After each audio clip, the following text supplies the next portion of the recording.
everyone, and we are here in Michigan for a brief reprise from the international short track tour. We're back in the United States, and we're back not and we're no longer at a short track. We're at Michigan, a racetrack that is notably not short, and it's basically as far away as you can get from the last few weeks of racing that we had. So nice change of pace here for the Henry Ford Health 300. The AWSCO Continental drivers are lining up now, ready to take on this 2 mile oval. It's going to be quite a lot of fun as usual. It's our second 2 mile track. We've raced at Auto Club before. We're here at Michigan now. It won't be I'd say most of these drivers have had a pretty good idea of what to expect for a track like this, but as Eddie will note a little bit later on, there's been a lot of changes to the Continental Series field. We've basically brought on about 6 new drivers in the course of a weekend. So Technically 7. 7. Oh but yeah, one of true, them. true. Yeah, But there was a bit of change in the other one. yeah. So yeah, there's quite a few big changes to the grid. We'll go over all of that as well. That might take most of the time in the pre-race show, actually. So I guess we can start pretty quickly. We'll start with the first one, and probably the simplest one. It's the 04 of PHLM Racing. They have released Eli from her race contract, and she'll be replaced by Quebecois driver Emilie Tremblay von Droyen. How do I pronounce that last one? Yeah, alright, I think I got it right. And yeah, she's driving the 04. That's the replacement for Eli, who's been struggling a little bit in that car. Let's take a look if she was in points. I think she's about 40th or so down in points. Okay. So that's the most Very far near the bottom. Yeah, 41st in points. We know that team is capable of a little bit better. We know Laura Sundale's been pretty consistent qualifier. She's run pretty well. On top of that, she's gotten quite a few top 10s and a few top 5s. So I think PHLM are looking for a little bit more from that second car of theirs. And with this we're now in this midpoint of the season where I think the teams have started to cross the Rubicon here. Teams have been making changes to their lineup, and obviously not all of these changes were how do I say this, initiated by the teams themselves. But we're starting to see teams start making changes of their own accord, and as Eddie will go through later, we've had a lot of teams have had to have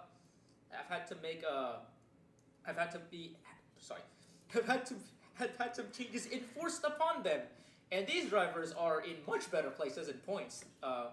Many of whom are in much better places in points than our previous replacement driver. So I think Eddie can we'll take it over to Eddie to explain some of those changes. Some of the changes that we've made there. So, first off, yeah, I'm here. Apparently, I get elevated from scout team whenever I am forced to explain something to all of you, which is because I got handed a bunch of information by the AWSCO officials and told to summarize it in a couple minutes. You're the guy that gets brought out when you have to explain whenever this league has a. I gotta break terrible news to people. It's great. No, this is great. This is my job. It's awesome. So from what my understanding of it is, and through all the papers I got, I'll start with my personal example. I run one of the talent agencies trying to get drivers into AWSCO and a lot of other NR 2003 offline leagues. I've done better in a lot of other leagues than here. But one thing as someone who runs a talent agency is you don't do shady stuff, like, at all. You don't get involved in any of that. You try and stay, as upright as possible, as uptight as possible, so that, you are received well and can get more opportunities when you show that you are, a good person. Long story short, the head of one of the talent agencies that has quite a few drivers here in AWSCO Continental did not hold to that standard and was definitely getting involved with a lot of shady people and a lot of shady things. Whistleblowers showed up, AWSCO officials found out, immediately suspended most of all the drivers under that talent agency, until they could do their investigation. It sounded like things were getting better. The head of the talent agency apologized for their misconduct. It seemed like things were going better, and then the investigation came out, and it turns out there was far deeper, and every driver in that talent agency was also involved in this shady stuff. Just a whole bunch of, what they called a major breach of conduct in the contracts they sign. So they were entirely wiped off the board. The head of the talent agency. That talent agency is now no longer officially. What was that? I'm not sure what that noise was from, but there might have been someone in the background making some noises. Don't worry Someone about just it. decided to rev up an engine randomly in the middle of my rant, and I'm gonna find out who did that. I'm gonna run down to the garage. I'm gonna start fighting somebody in a few minutes. But Oh, good. regardless of We that, just you might not need go. more suspensions in this league. Yeah, of course. Well, they don't even let me on pit road anyway. I'm still on probation or whatever. My point being is that the head of that talent agency, like, AWSCO immediately excommunicated that talent agency. All their drivers got fired for being involved in all of that. And what that ended up is that 6 drivers, who I will name quite evilly, Eliza Evergreen, leading in points, Lux Akuma, Jet Brackett, Izzy Min, Casper Von Weber, and Stell Arcadia were all immediately let go of it, were all forced out of AWSCO, which included being forced out of their teams. So 6 drivers were sent into the void, or basically unemployment. I hope they have fun somewhere else. Realistically, I don't wish them luck at all. And what that means is 6 new drivers are going to show up. I do. Yeah, we'll go over their the names. replacement We can drivers go over them here. later, but yeah, that's my explanation. Basically, if you want to know the end all be all here is that if you want to be a part of AWSCO, if you want to be part of any offline league, and if you want to, and if you want to build a talent agency, send some drivers, do not do stupid stuff like talk to people that are clearly shady and probably doing stuff behind people's backs. It is not going to pay off for you. Do not do it. That's all for me. I will say, I said earlier in the pre-race show that most of these drivers have raced at the 2 mile track before. We raced at Auto Club not too long ago, of course, in the beginning of the season. But at the same time, there are a few drivers who didn't make the race at that track who are here and made it this time around. So yeah, you got your likes of Davenport and Morales, who are still low down in points. Madison Estrada, I don't know, even made this. I'm not sure even made this race. I don't think Estrada did. Yeah, Estrada didn't make the race, so she's missed both. She'll end up missing both of our 2 mile oval tracks. But I think most other drivers who missed the race in California did make it here. So it does mean that there's a lot of drivers that are still new to this kind of racing, quote unquote. Because this will be their first time at a 2 mile over. We don't really race them too often. There's not many, for one. There's only 2 of them. And Continental, well, already doesn't do much big track racing, so this is going to be a kind of brand new experience. We mentioned last week how this kind of experience will be, how that might hurt the likes of Maya Shelby, who's run really well earlier in the last few races. Of course, doing really well at the short tracks. We'll see how that translates onto the big tracks. But, of course, she's not alone in this. Even before all the driver switching and whatnot happened and the suspensions happened, there were still a few drivers who hadn't raced at this kind of track before. But now, with all of these replacement drivers, there's going to be a lot of inexperienced drivers at this track. A lot of drivers making their debut. A lot of drivers haven't had any experience at this at a 2 mile oval. So, what kind of racing do you really expect out of this? It's going to be a really interesting show with all these basically effective with all these debutantes basically running about. First, I'm gonna say this because I get paid to talk, but I also get paid to show my opinion. They call it a permanent suspension. I'm just gonna call it what it is. It's gonna be an expulsion. I don't think anyone related to this investigation or investigated are ever gonna come back. I don't expect it at all.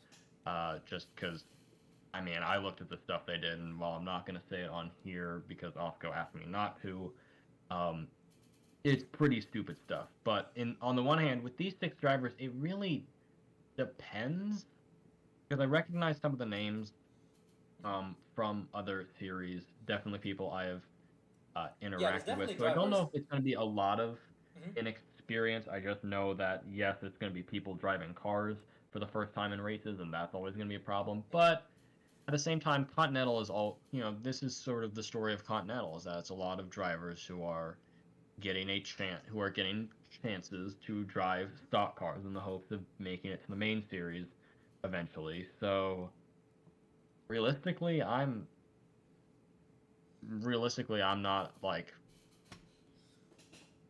not gonna be surprised if this race I mean, turns into we had a lot of.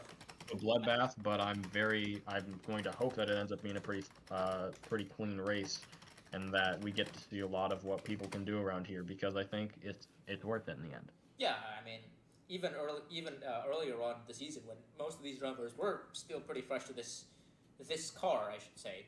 A lot of these drivers, of course, have had stock car racing experience, but this car can be rather unique. But yeah, even at the beginning of the season, we had some really good racing at those tracks. I mean, California Yep. went down pretty well. I'd argue better on the Continental front than the Cup Series front. So inexperience isn't necessarily a demerit to some of these drivers. I mean, we'll see some of the qualifying performances for some of these new drivers. And by some of these new drivers, I mean one of them is Sandy Martel, who is notably not new, but she's picked up a ride. She joins the number 51 North Star team, driving the Lenovo car that's been vacated by Stella Arcadia. So a small upgrade in points, I think, but of course Martel's kind of back in that position where she has to qualify in on time. She did so, qualifying in 24th place, on the same row as her North Star teammate of Kathy Ableton Perez. And we look at the rest of the qualifying order. You'll see most of the cars starting up front. Lulu Connie with another good start up front, starting in 5th. So we'll see what that team can do. RGB Racing have been a little bit shaky in the last few weeks. They've had good performances with the 99, but the rest of their cars have had a wretched time. We saw multiple engine failures in the last few weeks, and those were at short tracks, so where engine performance doesn't matter as much. At this kind of track, though, you can't afford those kinds of failures at all. So that's going to be something they have to look at. But if you look at the RGB cars, one of them, the 88, didn't qualify, but the other two, 44 starting in 5th, and the 99 starting in 16th. I do wonder if the recent engine failures have caused that team to force them to kind of lock in and pay attention to their engine program a little bit, because that's something you definitely want to have for the rest of the season. And Not gonna lie, I may have in fact have been trailed off there in the thought of I may have been looking over to the garage for the past like 5 minutes trying to find out who made that noise. So I kind of missed. My blood is not paying attention. My blood is not paying attention. We're gonna send this man straight back to suspension zone. Nah, I'm joking. Yep. Yeah. Well, I just want to talk to him. I just want to talk to him about like how important it was that I get this out. But All right. Yeah. Well, not gonna be something I'm gonna interrupt in the middle of the race though. Yeah. Mm-hmm. Fair enough. All right. Well, let's take a look at some of the other newer drivers. We have the starting on outside of row 9. That's 18th place, the 46 of Brigitte Brosseau. That's a driver you might have experience with in other series, joining the Ponos Racing 46, replacing Shizzy Min. That's let's see. Behind the 46, the next new driver I think is the 04 of Tremblay Vendrell. She's starting alongside the 5 of Maya Sheldavi, our seventh newest driver in this series now. Yeah, Sheldavi. Sheldavi's decent qualifying result for her in her first big track quali session. So we'll see what she does with that. With that start, we mentioned Martel, who is not new but new to that ride, starting a row behind the 24th. Behind them is another new driver, Annie Starchev in the 66. That's the replacement for Jet Brackett. see, looking at row 14, no new drivers there, but Isabella Smith might as well be a new driver given how often she doesn't qualify. So it's always an event. It feels like it's always an event when she qualifies. So there she is, sitting on 28th outside of row 14, and then outside of row 16 we have Mila Chestina, driver from the Czech Republic, replacing Lux Akuma in the Inverness Racing 6. And then Charlie McCarron, another driver that another name that a lot of audiences might be acquainted with, especially if you watch LSCI. She's replacing Eliza Evergreen. Big shoes to fill in that car. She's sitting on the inside of row 17, so that would be 33rd in the grid. I think that rounds out. I think that's every one of our new drivers. I think. I don't think any of them. Failed to qualify. No, Tammy Bird. Except for Tammy Bird, yeah. Oh, yeah. Yes, the 84 84, replacement. yeah. Replacing Casper von Weber. Yeah, that's the. Which then again, it's an Uberman Enterprises car, so you're really surprised that she couldn't get. Well, I mean, if you look at speaking of Uberman Enterprises, the last driver I want to mention is that 82 of Zoe Quinton. That's that recent signing that they've made to that team. When they let go of Martel, it's been a really good story for that team. The 82 of Quinton has been really good in these last few rounds. I mean, she's jumped the 15. They've jumped the 15 in owners points, so they're no longer last. Quinton has pretty much dragged herself into a playoff contention, especially with the recent suspensions. And now that that 82 car is consistently qualifying, we know that car was able to run well in races with Martel. It's qualifying consistently now with Quinton. I mean, that's a team that I think should be treated very seriously. I think as a team that's on the up and up, might be a threat to sneak into the playoffs if things continue, I think. Well, I would say take them seriously, but Quinton was the only member of Uberman Enterprises to qualify for this race. Summers, Johnson, and Bird ended up missing. But, I can understand that happening. But yeah, when you look at this starting lineup, I mean, I don't want to say there's not much that pops out, but it's more interesting to see where some of the drivers are shown up. I think it's really funny to see Lulu Connie up this high in the race order for once. Also I think the big story coming out of practice was Charlie McCarron putting together a dismal qualifying effort. We're still going to get in on owners points regardless because the 10 car was first in points for the suspension. And probably stay that way for a little bit. But they will stay first. There's over one race gap in points between the 10 and everybody. Yep. But that being said, I mean, it's going to be really interesting to see how Charlie does in this race. I think that's going to be the driver to watch, just because a lot of these other drivers, qualified where I think you would expect them to. Festina needing owners points is a bit understandable. The 66 qualified Sarkiev.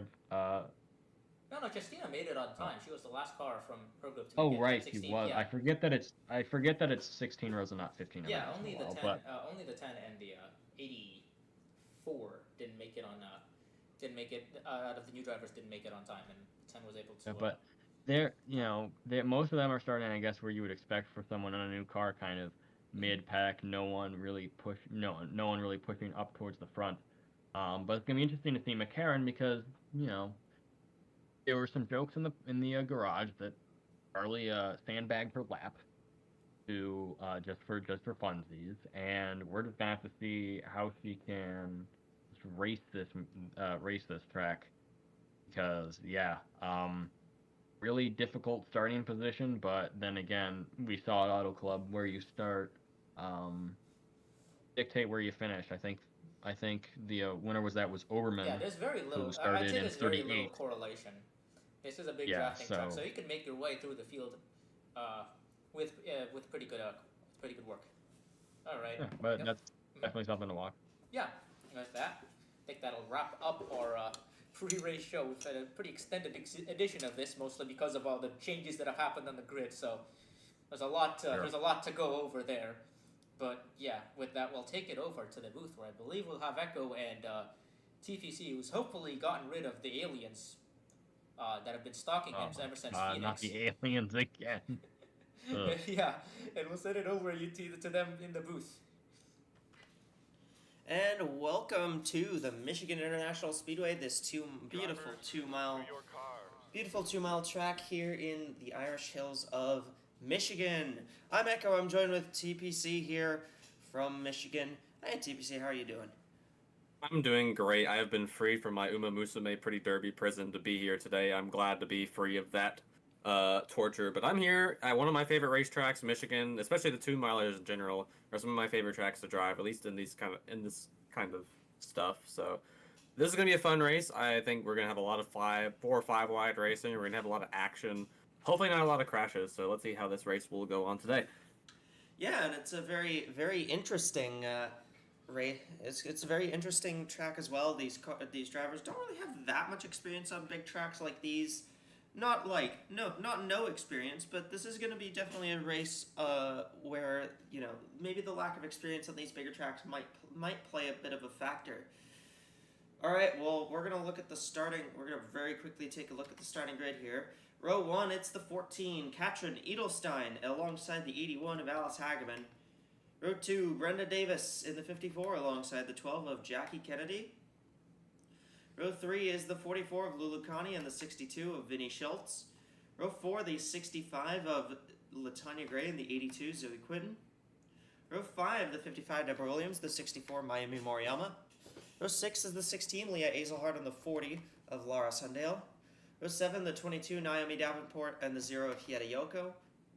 Row 8 is the 45 of Liz Roberts and the 99 Karina Willis Calloway.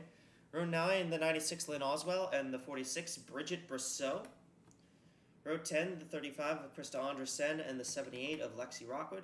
Row 11, the 5 Maya Shelby and the 04 of Emilie Tremblay-Vaudreuil.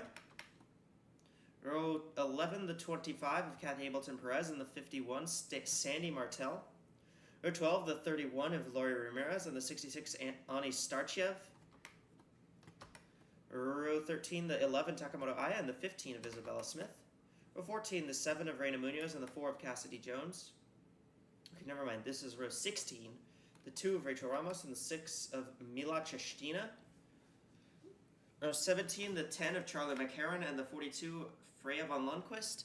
Row 18, the 95 of Cara Reynolds and the 93 of Izzy Oberon. And row 19, the 38 of Isabella Fitzmaurice and the 26 of Robin Rallis. Big story this weekend has obviously been the suspension of the drivers of the drivers from that talent agency. Those new drivers that have taken over at a quite a difficult racetrack. How do you think this is going to affect how they race here? And you think that their lack of experience may play a factor in this one, or do you think they'll be okay? Well, Michigan's a very difficult track to get used to, especially with all the drafting and figuring out your lane, especially with all of these drivers, including the points leader being taken out of contention for the rest of the season, being replaced by a rookie. This is certainly going to shake up the field, and we're certainly going to see a lot of bold moves today with all these rookies in the field. And not only was she the points leader, Liza Evergreen was, but she was ahead by 78 points, so a full race ahead. So, ironically, she'll still be the points leader going into the next race. But, which is crazy to think about. But she will not be competing into the next race or the rest of the season, barring some unforeseen circumstances. Another thing about this track, this track is very difficult to drive. It's very difficult to get a handle on, but it provides for some great racing. What do you expect? What do you think we'll see? What do you expect to see in this one? We got 150 laps here at this track. We're definitely going to see maybe some fuel mileage. I expect some pit stops to play a big factor into this race, especially if we have some yellows. I don't expect a lot of cars to go a lap down unless we have like a big crash. But if we do see a lot of cars going a lap down, we should see the leaders who are remaining in front towards the end having some great battles for the lead. Yeah, this track isn't really too much of a crash magnet for incidents, but sometimes they'll happen. It's not unheard of, but I've also had races here that have gone very long green. I think the Emerald race here in Season 2 actually went about 85 laps without a yellow flag coming out before there was a caution in that race. Well, Katrin Edelstein, the Austrian driver, Start your engines! is going to lead them alongside Alice Hageman to the green flag here, as the command has been given to the drivers, and they are rolling down the back straightaway. 300 miles, tiny bit longer than what we normally see from a second-tier series here at Michigan. Normally it's 250 miles, but this race is 300 miles, 150 laps. You think that's gonna change things up a little with a bit longer distance, or you think these drivers know how to handle that? It might play into the fuel mileage, but we'll have to wait and see how that affects everything else. But I think it might change it up a little bit, but who knows? We got 150 laps to run this thing, so let's see how it plays out. That is true. The fuel mileage is probably the most important strategy here. All right, pace car's off and the green flag is out. We're racing here in Michigan. Boogity boogity. And Latanya Gray's already diving it 4 wide into turn 1. Wow, look at this. Trying to go for the lead out of turn 2. Doesn't have much help though. Yeah, the thing is that inside lane is just not as strong in the corners. The outside lane is usually the stronger lane in the corners. You can just get a little bit better of a pole. 44 car. 44. Oh, Puts it in the 44 wall. and the 14 are in the wall. Oh, save it. Around goes the 44, and there goes the 96 and 81 and 35. Around as back up well. the track. Big Oh. crash. Almost had it saved. But, 26 is done. almost is not still dead. rolling. Some of these cars are still looking okay. No, not really. You can tell some of those are going to be dead on arrival when they get to pit road.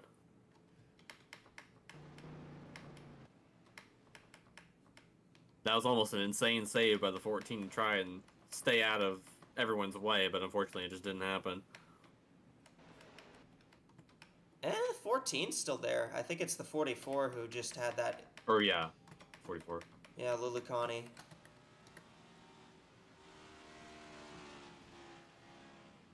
Don't take me out, coach. I can still race.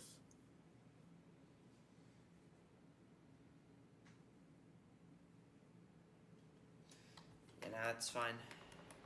Well, Latanya Gray led that first lap.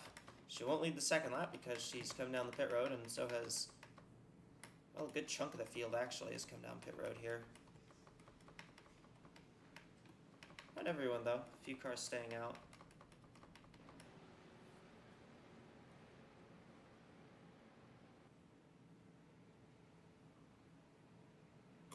Yeah, I was expecting that we would have a big wreck at some point in the race. I didn't think we would have it at lap 2.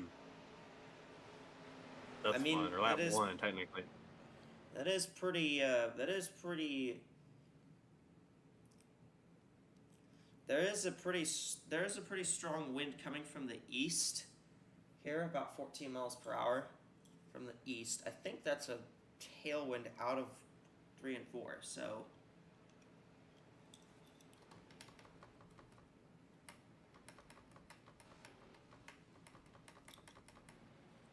I think they have a fairly strong tailwind out of turn 4, so that's probably gonna be a bit difficult for them to navigate, but they probably could do it. Probably won't be that bad. Well, all right, let's go back and take a look. See what happened there to cause the accident that's brought us under the caution for the first time.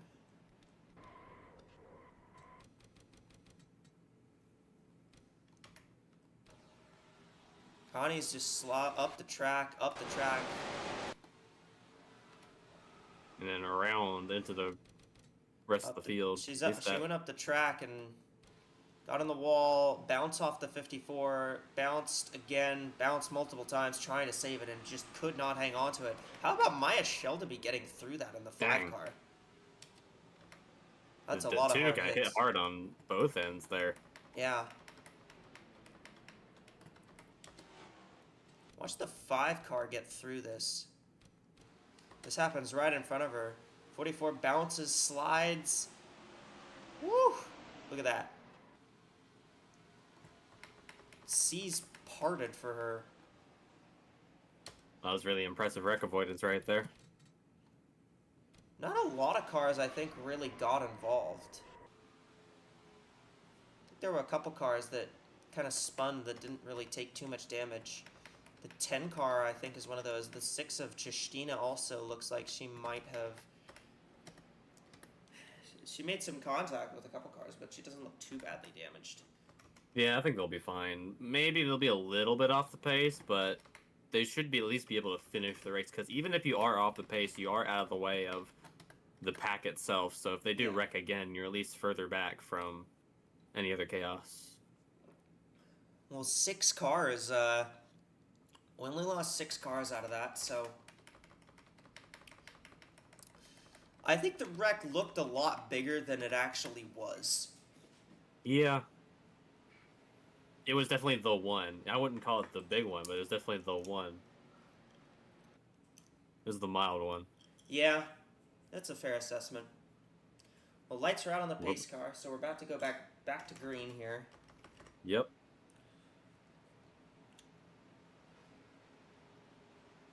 Free pass cars will probably not be a thing until maybe like 20, 30 laps in, if we get a caution at that point. The leader right now is also the effective points leader, Deborah Williams, in the 55. She's leading the way. Here, it's Leah Azelhart, Vinnie Schultz, Brenda Davis, Naomi Davenport, the top 5. I think it's interesting. I want to point out about Naomi Davenport.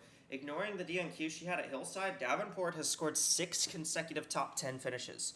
Davenport has been on a insane hot streak recently. So that 22 car... Yeah, hopefully they can keep up that performance and get another good top 10 finish here today, because with what we've seen so far already, it's going to be... might be difficult to do that. Yeah. Alright, pace car will be off. So we're going to see these cars go back to racing here. High speed racing here from this 2-mile track. Alright, Williams leads the way. Green flag is out. And we're back to racing in Michigan.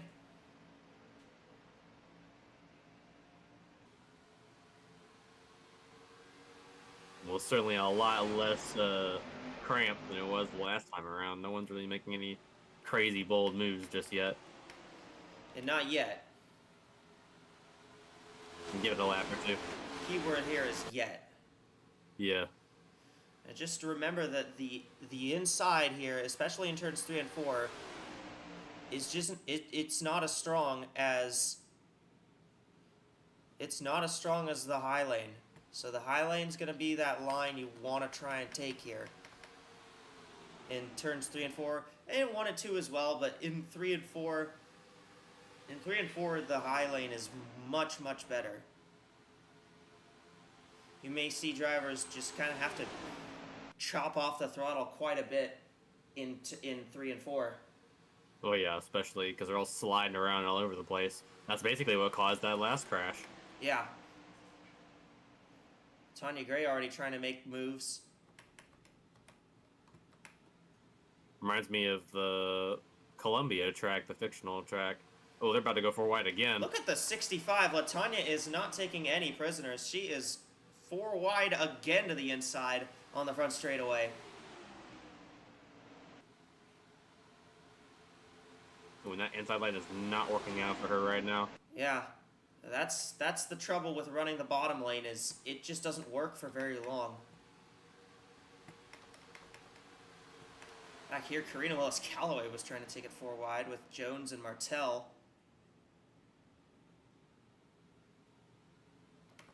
Oh, the 4 and the 0 got kind of close there.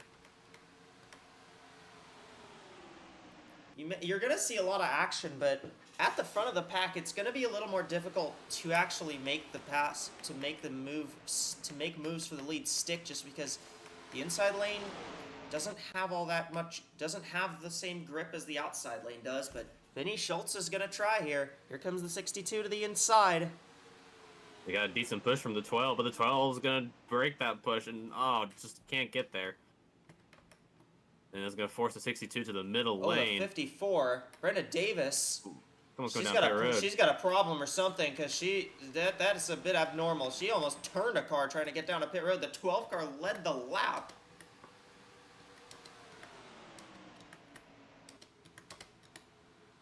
Ooh, the 62 just about made contact with the 55 there. That was very close. I don't know how the 54 didn't cause a wreck trying to come into pit road from the middle lane, but somehow she didn't. Vinny Schultz has finally managed to clear Kennedy, and the 62 now out to the lead. Here comes Kennedy, though. Gonna try and side draft to the inside. The 65 got real loose.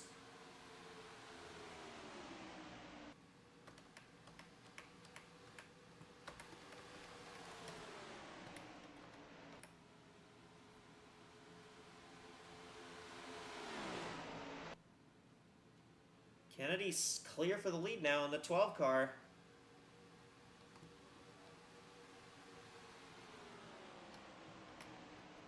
Battle for second is between Williams and Schultz. Here's Lexi Wow, look at the Rockwood. run. Oh, the 12 lost all their momentum out of turn number 4 right there. Got way too close to the wall. Here comes the 55 to the lead. Gonna lead that lap. 78 right behind with a push.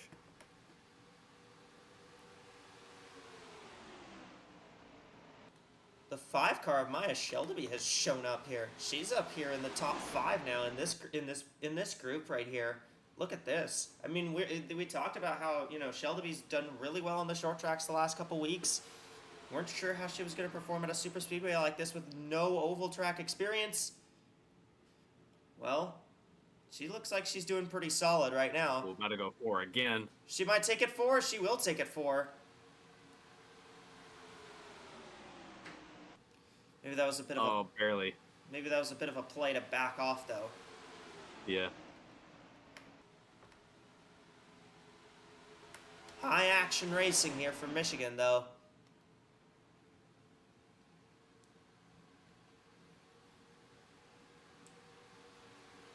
Pretty typical for this track, especially early on in the run, but...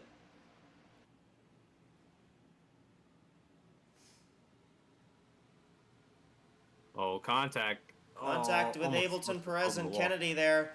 That was pretty close. How about the other? How about another of the new drivers, Emily Tremblay-Vaudreuil in the 04 car, up into the top 5. What's called Emily TV? ETV. Yeah. Like SVG, ETV. Yeah, I can barely pronounce her name, and I literally live in Quebec right now, so. Who's that Shane Van Gisbergen racing 55. in NASCAR? Oh, wow. 78 and 55 around for the lead. The leaders. Uh-oh. Oh, that was a big hit in the front. 12. Kennedy. Drilled. Oh, man, the 5. Justina Or the 6. just ran into the 11 there.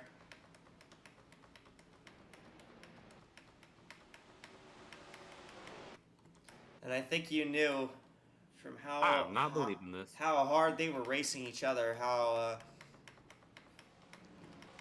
I think that one was pretty easy to see coming.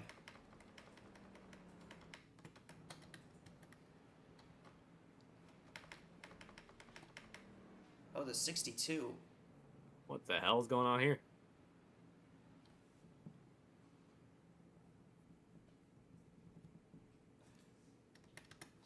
Just drove into the wall there. It was utterly absurd. Lexi Rockwood trying to take the lead.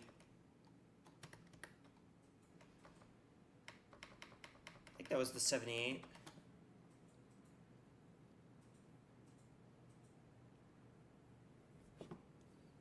now mostly everyone now is coming down to get either some fuel or tires on pit road. Let's see. Strategy is definitely going to be a little different because you've got the cars that are pitting now after pitting the first caution. Now you've got cars that are pitting for the first time, so they might be all on the same strategy, but who knows? I think most of these cars are going to be taking 4 tires now.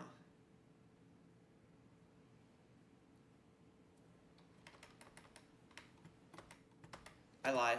0 car is going to be first out. That's Yoko, then Jones.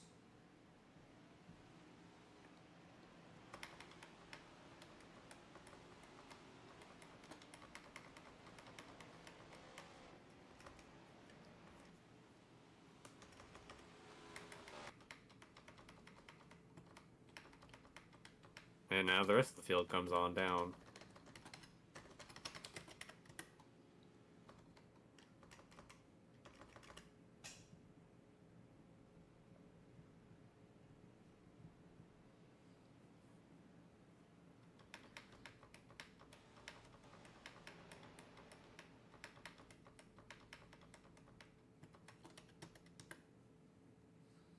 So how many undamaged cars are we going to have by the end of this race? What do you think? 15, 20, maybe? Less than that probably, considering how things are going so far. But then again, if the field thins out, it's definitely going to be easier. 12 just retired for overheat. Dang. That's just like JJ Yaley today. That's one I haven't seen. Yeah, that's a rare one for sure.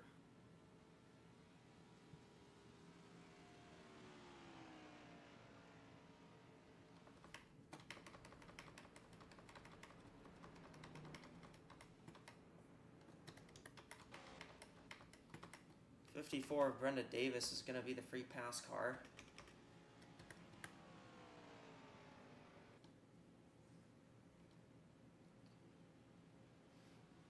I'm gonna make sure that the 54 waves around properly, and then I'm gonna.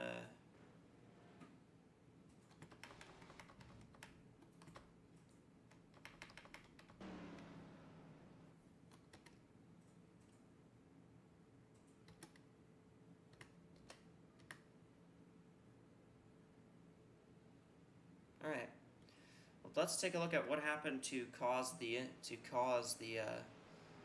incident that's put us under our second caution of the day.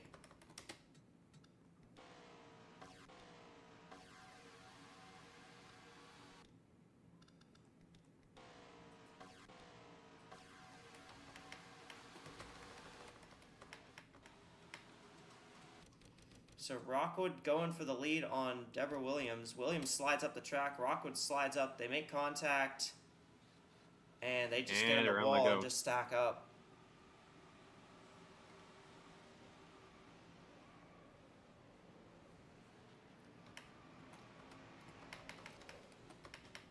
Wow, the 42 barely made it through all that. There's a green car that was moving through that wreck pretty well. That first green car in the line made it through the wreck pretty good.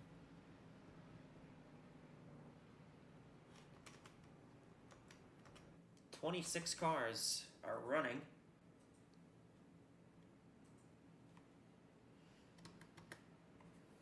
Lights are out on the pace car, so we're going to go back green this time.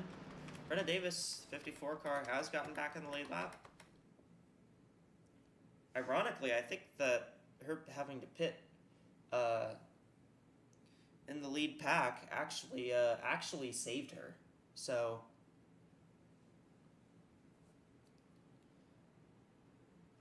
top 10, it's Yoko, Cassidy Jones, Trombe Vaudreuil, Moriyama, and Willis Calloway. Top 10, Edelstein, Starchev, Fitzmaurice, Azelhart, and Munoz.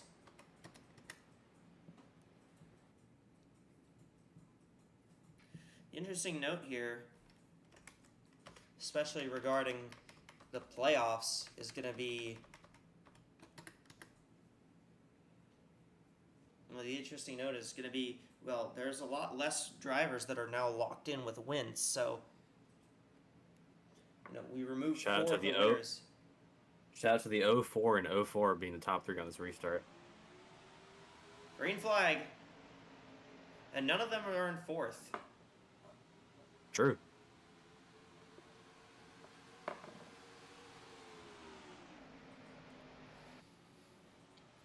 Green flag is out here once again for Michigan.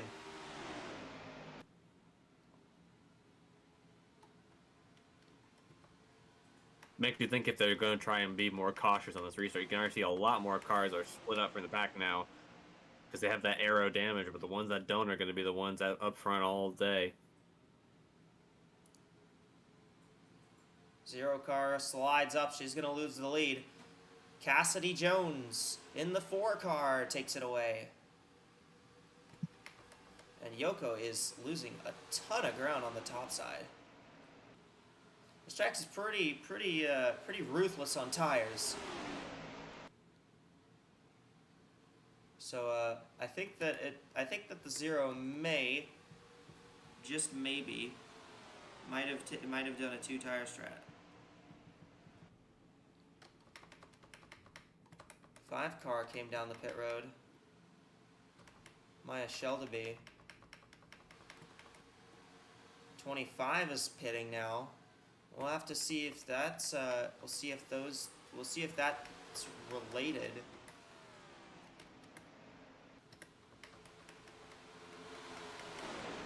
Already starting to bunch up quite a bit now, at least in the back of this pack. These seem to be the only competitive cars left. I think the 42 is still competitive. They might have very minor damage, but there's a couple back there behind this pack that are drafting each other now.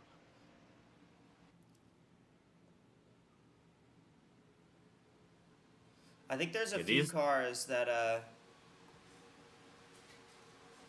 I think there are a few cars that are fast, that are like up to pace here at the front, but don't have the they just don't have the track position right now to get up there. Russia, what's up on the 25 of Ableton Perez? Yeah, Echo, just a quick extra trip down pit road for the 25 of Kathy Ableton Perez. They had some sort of tire going down on that car, so they just opted to come in expediently and change that tire. As we see, Trouble. Caution's coming out. Yep, take it back to you. We'll immediately back under caution.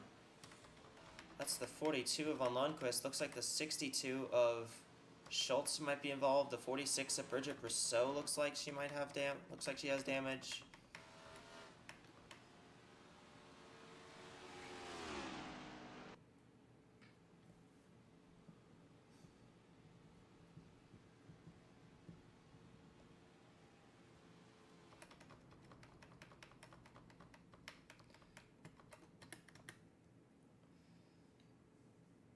So Cassidy Jones leads the way here. Ani Starchev is in second. Moriyama, Willis Callaway. Free pass car is going to be the 5 of Sheldaby.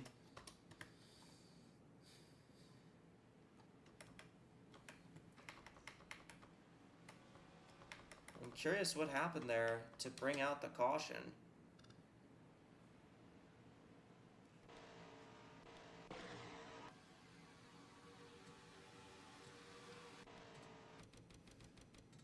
I think the 46, yep, 46 and 82, that's Quinn and Brousseau. They both got on the wall pretty good. Oh, that's what happens to the 42. She gets run into by the 62 of Vinny Schultz.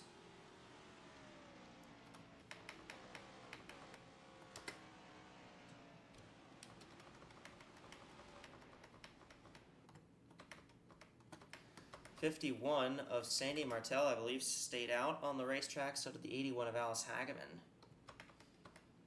So those two will be the leaders. Starchev wins the race out of pit road in the 66 car. Then you got Smith, Jones, Roberts, Ableton Perez, Willis Callaway, Munoz, and Moriyama.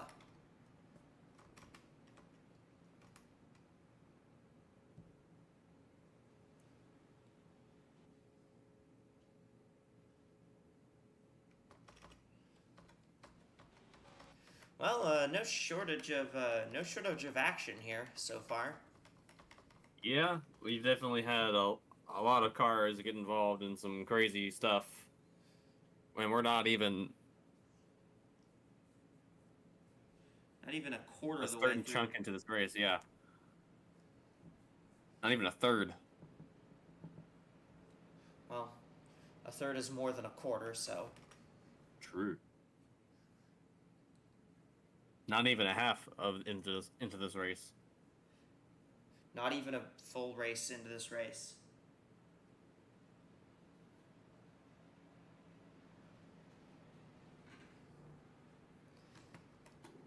The 81 is actually a lap down, so.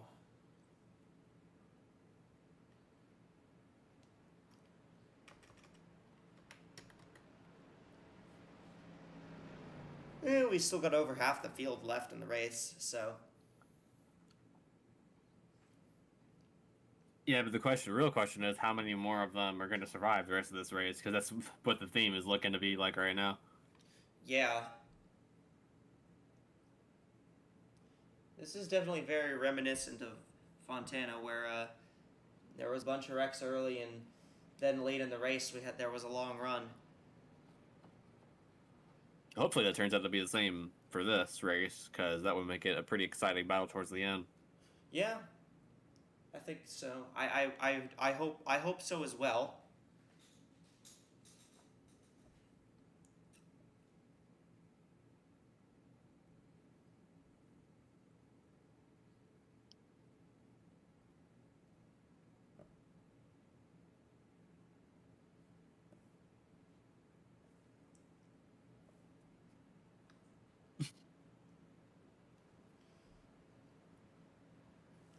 All right, lights will go out on the pace car this time.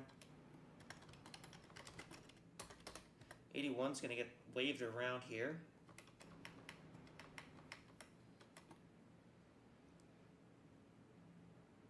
Or they're going to try to. There we go.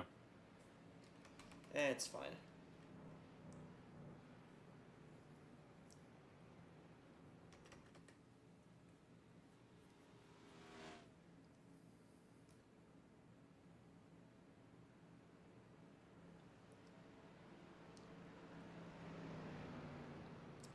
So Sandy Martel stayed out on this caution, so the 51 of Martel is the leader.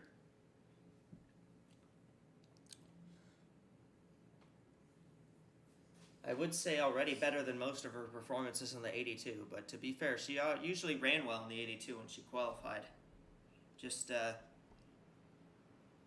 barely ever qualified.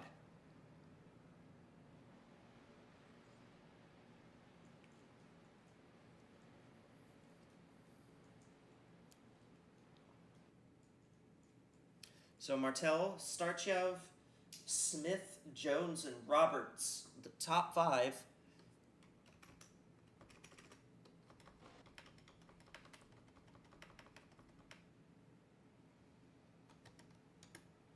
Yeah, the real kicker on this restart is seeing how many of the cars are still on speed.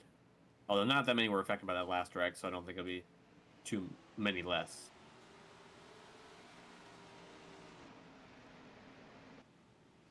The 51 is definitely affected speed-wise. Oh, yeah. Oh, yeah. That's not going to be good going into turn one.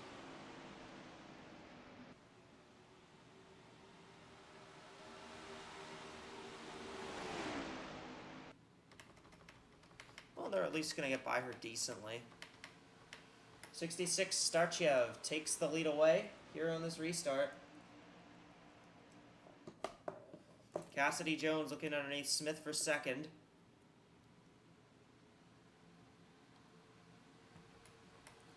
Kathy Ableton Perez was supposed to be waved around, but I think they mistakenly did not wave her by the time of the green flag, so Ableton Perez is a lap down in the middle of this group.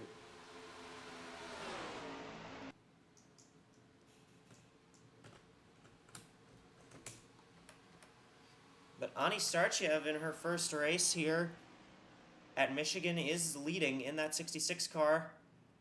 Replacement for Jet Brackett. Oh, Jones. Might not be anymore. Jones really dove it deep there.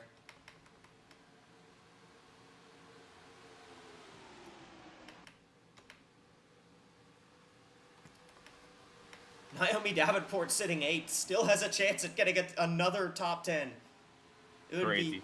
It would be 7 consecutive top 10s for Davenport if she's able to pull it off. And their teammates not far behind either. They could give them a push at some point. Yeah, Ableton Perez in the 25. The Zero got a huge run out of turn 3 right there.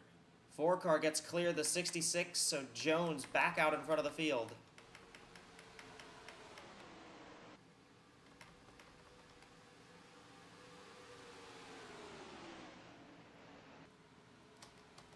Cassidy Jones from Kansas leading the way here at Michigan.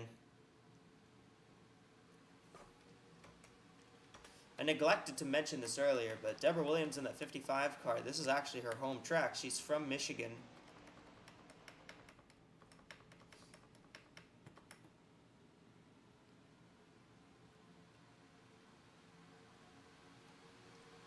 And she was leading earlier on, but obviously the race is not going to play out the way I think she would want it to. Brenda Davis in the 54 got Wow, 16. Ooh, yeah. Hazelhart really almost lost it there.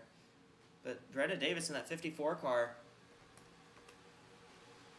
put a lap down, but she managed to get back up on the lead lap, and now she's back into the top 10 again.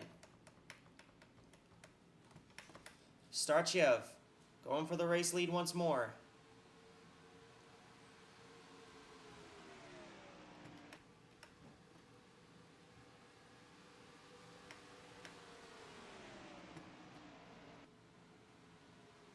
Ani Starchev, the driver from St. Petersburg, Russia.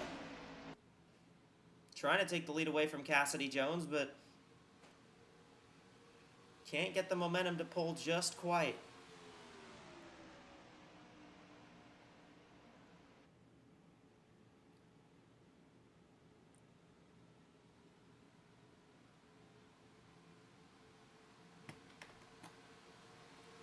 Isabella Smith battling with Karina Willis-Callaway for the 3rd position right here behind the leaders. There's Davenport fighting Fitzmaurice for 5th. You got battles all over the place here in this pack. And they don't seem to be as aggressive in the corners as they were before. Maybe they've finally learned their lesson. But also, I may be speaking too soon now that I've just said it.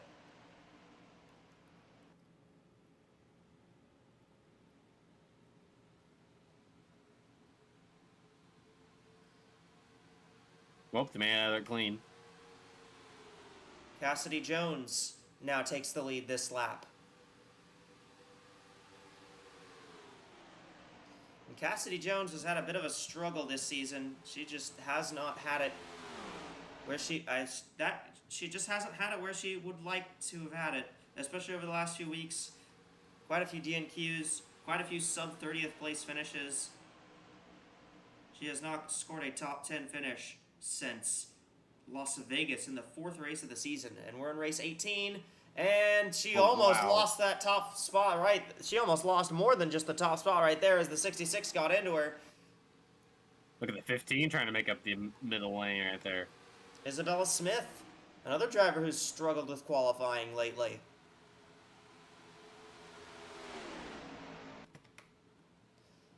And they're being encroached on by Hieta Yoko in the 0.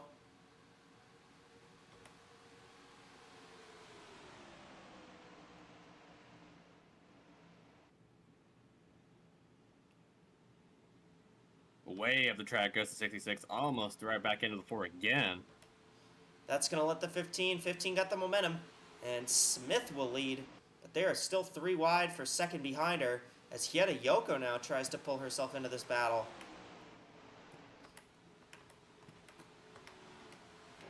They're catching the 51 of Martel. Going to put her a lap down. That car is really slow. I'm not sure what's up there, but she is struggling.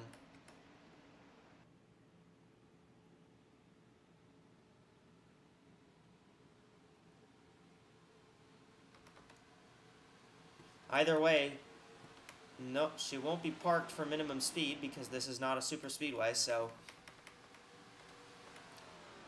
they'll just have to deal with her.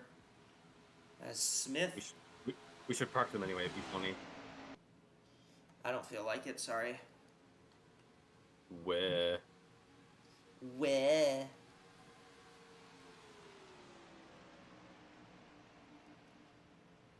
How about Isabella Smith, though, out front here? First time we've seen Isabella Smith really be competitive and up front at the field in a while. Last few weeks, she's either failed to qualify or finished 35th or worse. You know she's going to do better than that today. She qualified and, well, there's 23 cars remaining in the race.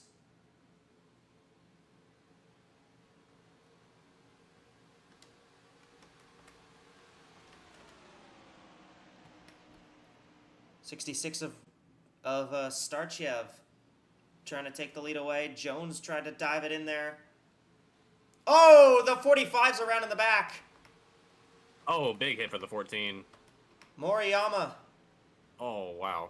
Oh, slow down, slow down, slow down. Wow. Holy cow. 96 got way too close there. Caution is out.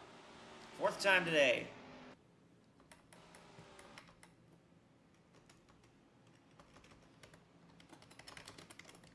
'25 Ableton Perez will be the free pass car.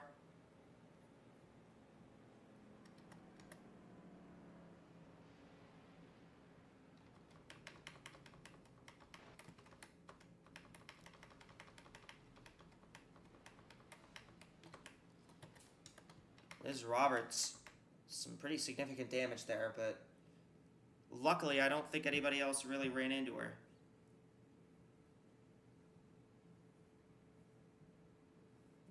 Everyone coming down the pit road. That's a pretty decent run, though, so it makes sense that they're all coming down to top off. Yeah.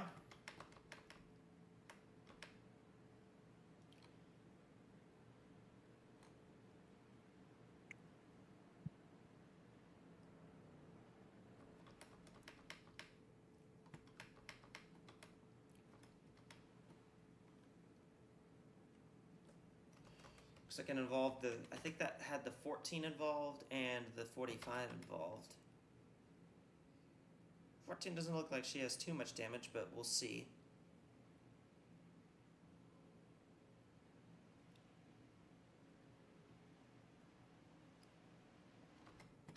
Race out's gonna be the 66 of Starchev.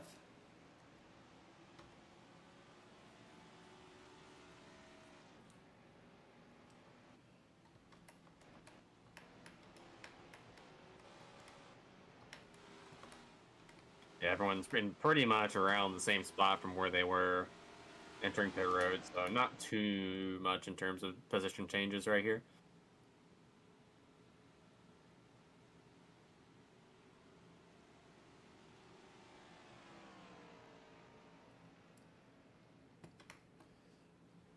'25 was keeping up with the pack there, so I wouldn't be terribly surprised if the 25 is able to stick with the pack now that she's back on the lead lap, because she was hanging in with them. 45 is out of the race. Dang. Rip and rest. Rur?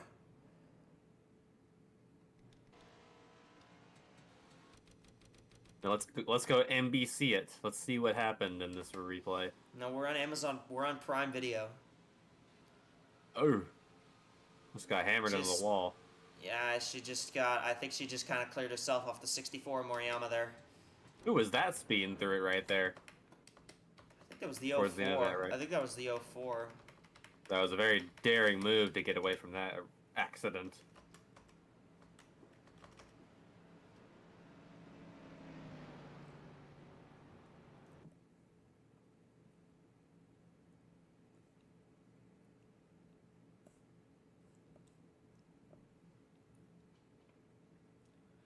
So only one car is left off the lead lap, and it's the 51 of Martel.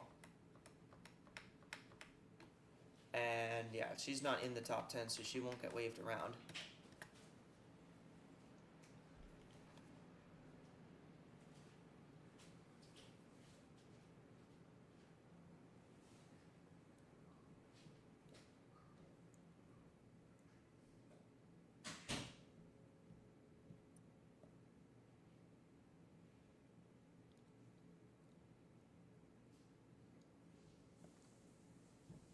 I would be surprised if we don't get a flip in this race. I have a feeling we're gonna have a flip.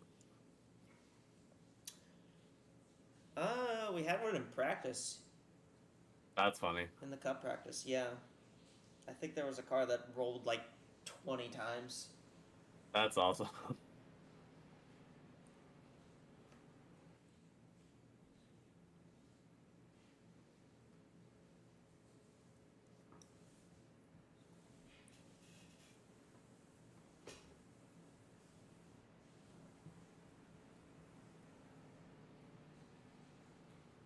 Well, the lights are out on the pace car, so we're about to go back to green. The car that was second on the last restart on a Star Chev is the race leader. She's got Isabella Smith sitting behind, Cassidy Jones, Hieta Yoko, Isabella Fitzmaurice, Karina Willis-Callaway, Brenda Davis, LaTanya Gray, Naomi Davenport, and Lynn Oswell in the top 10.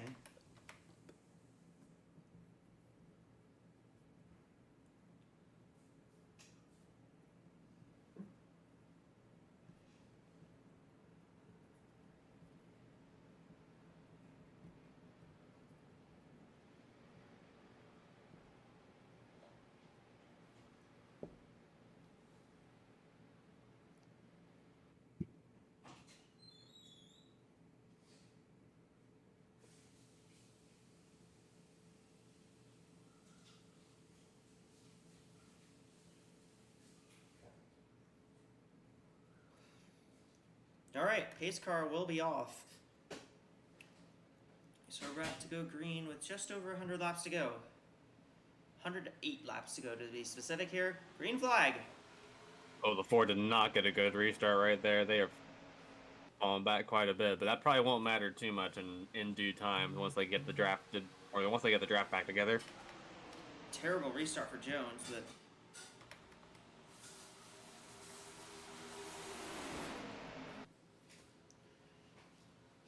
she'll manage to pull back up here.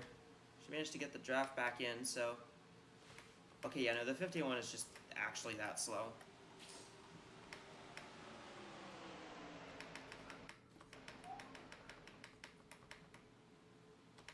Ooh, very close three-wide action right there in the back of the lead pack. Smith taking the lead away. The 15 back out front. Pushed by the 4.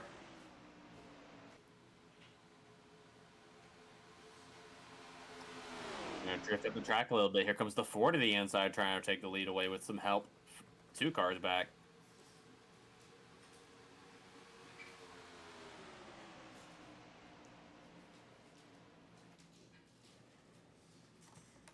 Oh, they all drift up the track right there. Oh, be careful, be whoa, careful. Whoa.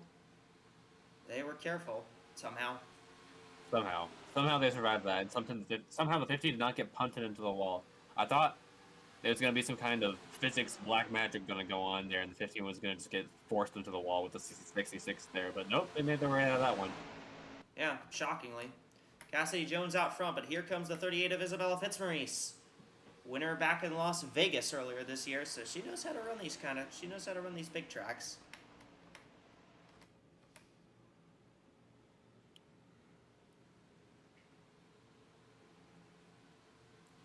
Yeah, now that the field is a lot more thinned out, we can definitely expect a lot, and I mean a lot longer green flag runs than we had before. Car on pit road, 46 of But or so. meanwhile, It's not terribly surprising. no, I've got no front end zone.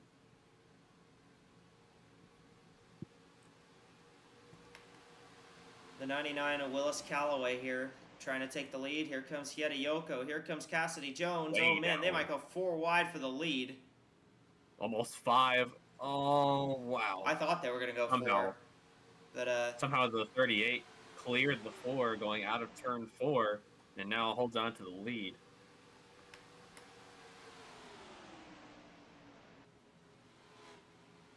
It's been fun racing to watch. I'll give him that.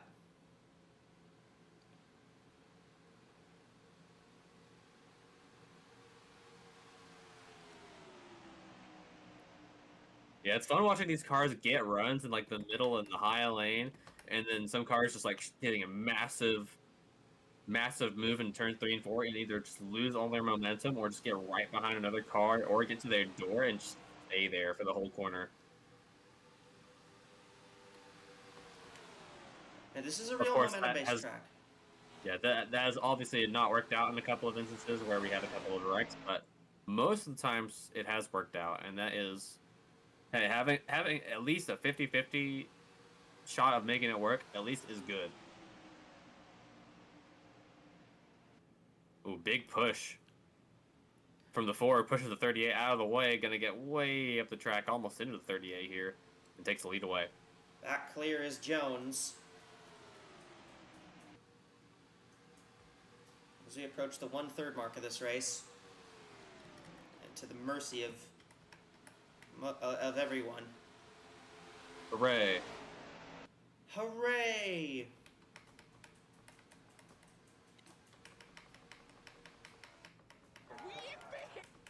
We're proceeding with the race. We are racing. Are we? A little bit. Starchev. We can see the gap right here between the leaders and the rest of the 5-car pack behind them.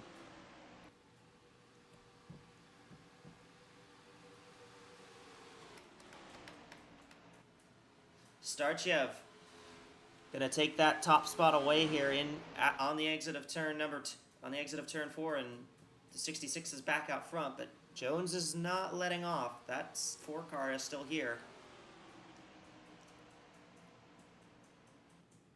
She's not going anywhere, I don't think.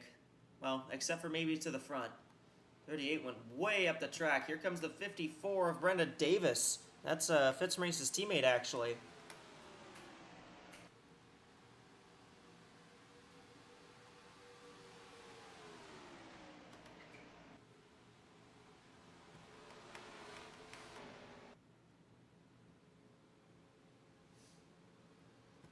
Oh, meanwhile, look at this 51. How many cars are they going to hold up now?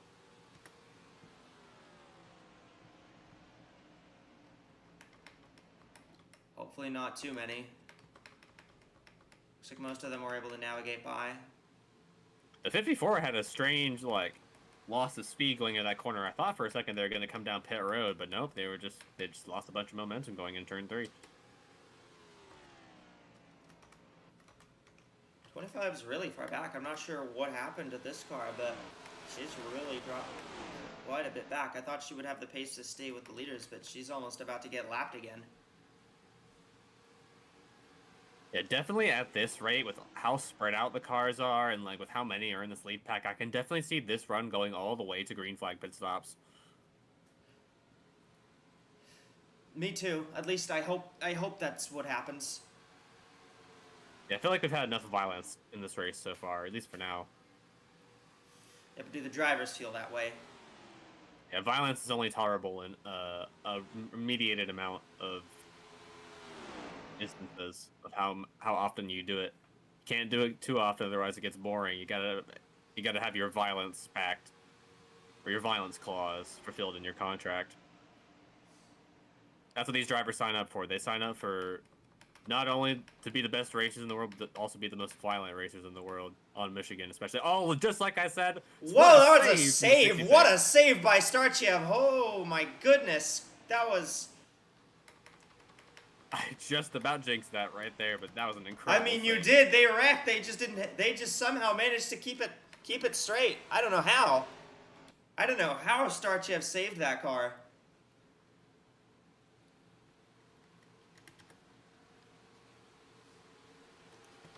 And I don't know how she saved it without even getting into the wall.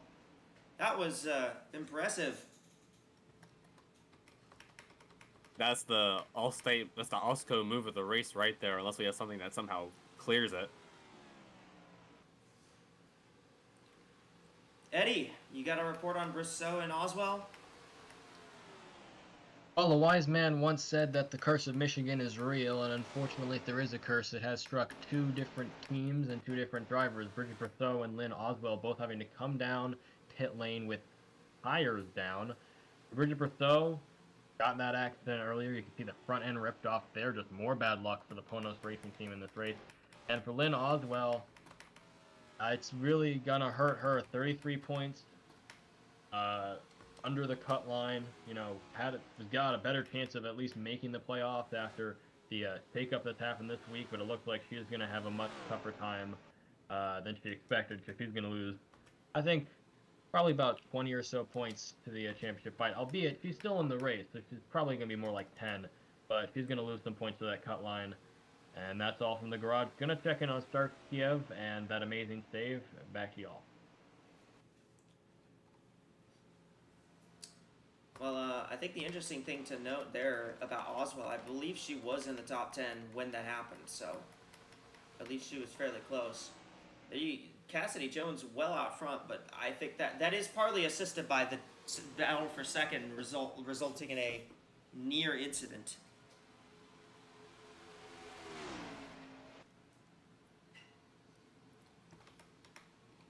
She's battling with the 25 of Ableton Perez as a lap car. 25 is, I believe, trying to get her lap back and trying to get back onto the lead lap.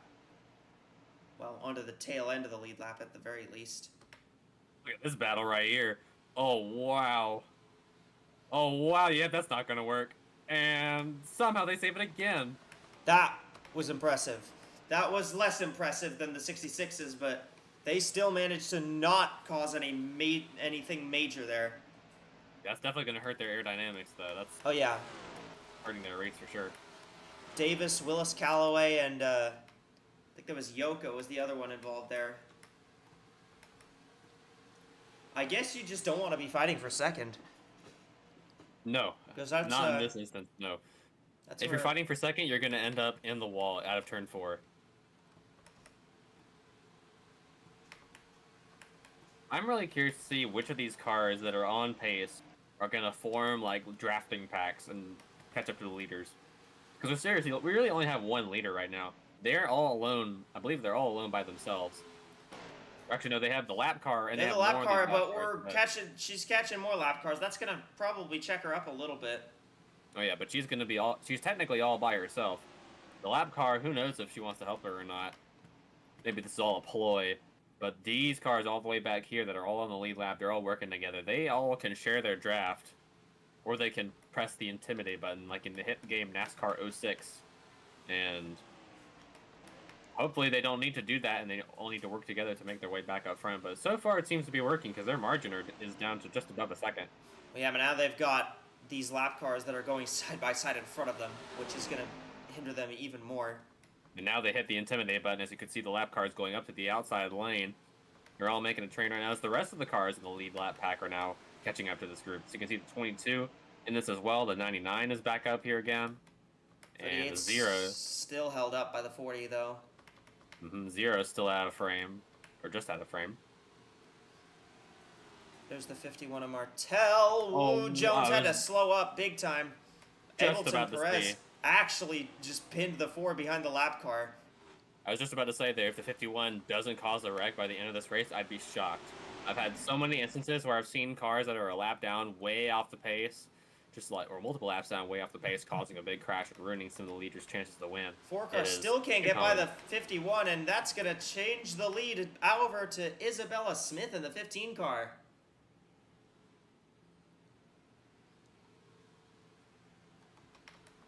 Finally, these cars are going to get by, but oh man.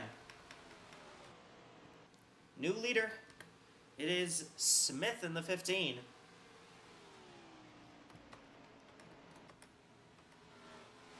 Oh boy, thunderstorm warning. That's fun. Where, Michigan? No, in my remote booth. Oh, okay, fair enough. Never mind, it's not for me. It is in Michigan. It is in quote-unquote Michigan. Lightning hold. Yeah, another lightning hold. Get Justin Haley into one of these cars right now. And it's not halfway yet. True.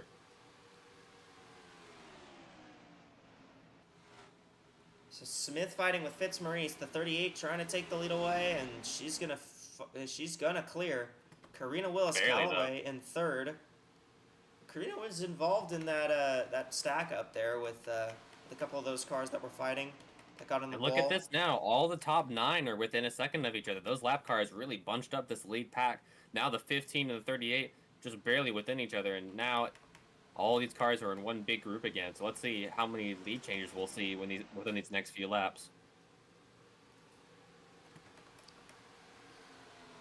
If you're Kathy Ableton Perez, you hope one of these cars causes a caution, that 25, because she's faster than these leaders, but she's just been stuck in a very unfortunate position where she's on the tail end of the lead lap trying to hang on.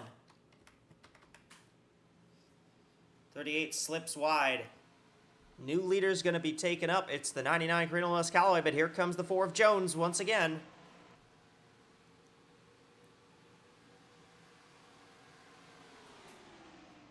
Hey, we've actually got a pretty decently long green run here now.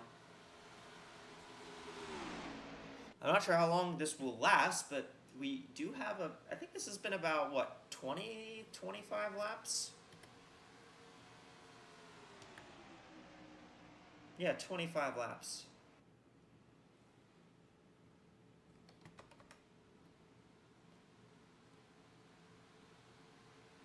These cars have been much more prone to sliding up than I think I've seen in other series that I've run here.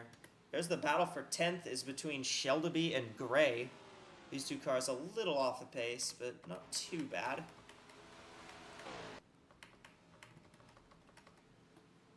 Isabella Fitzmaurice out front, but here comes Jones in the 4. There's Willis Calloway.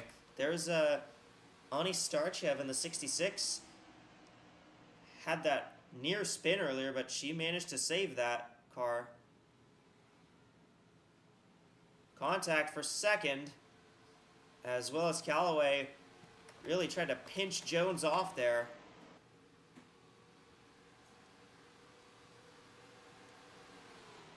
She may actually lose second. She may actually lose third because Starchev is closing up.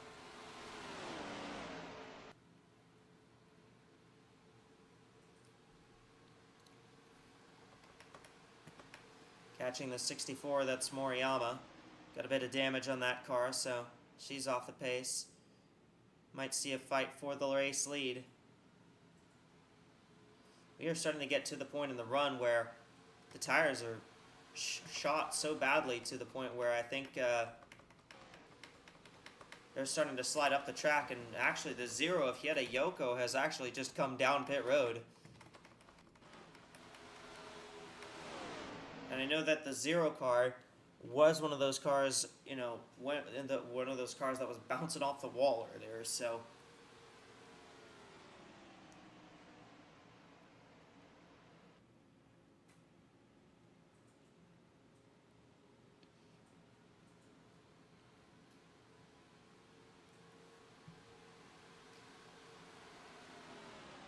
Oh, Lord, this is really dicey over here.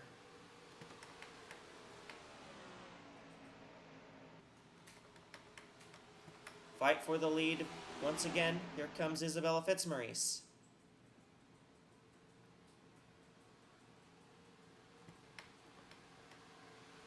Well, the lap car is really splitting the field again. You can see the 5 has fallen to 8 seconds back behind the rest of the pack. And the 25 looks like a polar bear in Arlington, Texas right now, being a lap down and hanging out with all these leaders. Well, actually, the 25 is still technically tail end of the lead lap right now. For now. Yeah, for now.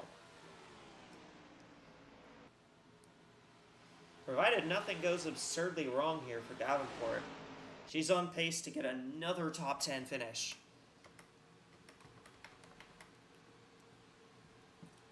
Which 7 in a row in an equal ratings league would be absolutely unheard of, I think. I agree. It is very, very unheard of. Jones, Fitzmaurice, Smith, Starchev, and Willis Callaway make up the top 5. The rest of the cars in the lead pack are Davenport, Trombe-Vaudreuil, and Davis. The rest of the top 10 is the 5 of Shelby and the 7 of Munoz, the two McMillan Enterprise teammates. Lead lap cars navigate around the 51 of Martel.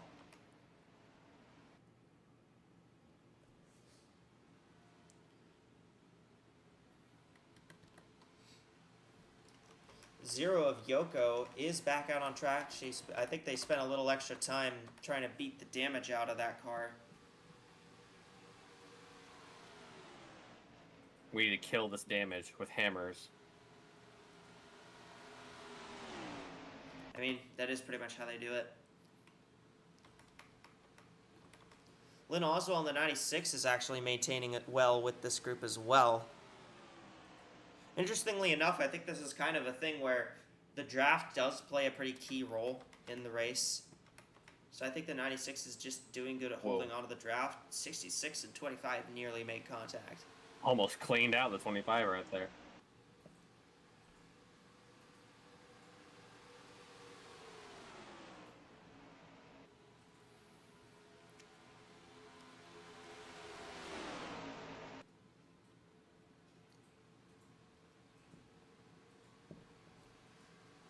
Cassidy Jones has looked like the strongest car so far. I mean, this 4 car has been up here for a while, and every time she drops out of the lead, she's usually able to get it back. Wow, that was very jeez. close there between 38 and the 66 and the 25. Almost got sandwiched. I thought the 66 was going to hook the 38 in retaliation for that spin she got sent on earlier, but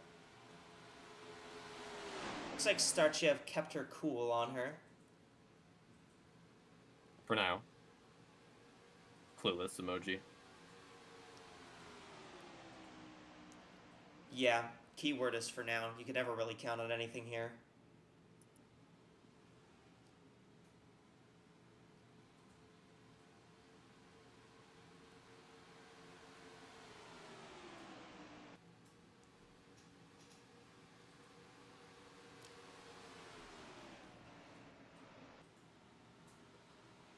Jones slips back a little bit. Here comes the 38. Isabella Fitzmaurice for the race lead. There's only one driver in the Continental Series that has won more than one race this year. It's Izzy Oberon in the 93. Fitzmaurice trying to become number 2.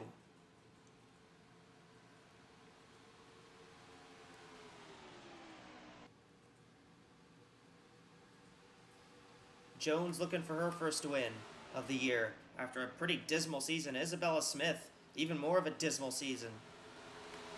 Karina Willis-Callaway, she's up there in the playoffs right now on points, but a win would be, I think, a little nicer for her to have. I think she would appreciate Definitely would that be a little more. Optimal for sure. And the other driver in contention, Ani Starchev in the 66 car. Her first start in the Continental Series. How would that be to win your first race in Continental? I think that'd be pretty cool. To be fair. Yeah. Her best friend, Maya Shelby, sits in 9th right now in this race. Well, actually 11th. She's dropped back behind Munoz and Easelhart. Well, I guarantee you they will not be best friends by the end of the year, that's for sure. Some drama's gonna happen, I can feel it in my bones. You think so? Shelby and Starchev?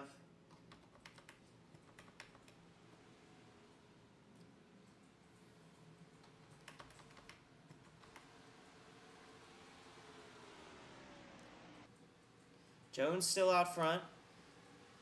We have passed halfway. Lap 70, 77 laps complete here. Its halfway point was 75, so I actually didn't even notice that until right now. Sorry, studio, I forgot to give you the prepare signal. Cassidy Jones still up front. Fitzmaurice Smith takes 3rd away here. You got Starchev sitting 4th and Karina Willis-Callaway sitting 5th. Got a slip back here. There's Tombe Vaudreuil in 6th, Davis in 7th, Davenport in 8th, Azelhart 9th, Munoz 10th. Battle for 11th between Gray and Williams. Shelby 13th. And that's everybody. That's everybody on the lead lap. And yeah, we're about to see cars come down pit road here. I believe we are about to see cars coming down pit road. I'm glad you added the sound effect. I'm glad you added the sound effect. It was definitely needed. 38 almost washed up right into the 4, taking the lead away. That was a very daring move coming out of 4. Now they've got the pick of the lap car right ahead of them, but it won't matter too much in a while when they all start coming down pit road. That's the 14 and the 40 again. Those two were actually going side by side before earlier in front of the leaders. Well, we're about to see green flag pit stops.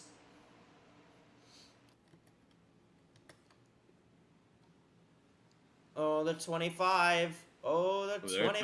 They touch.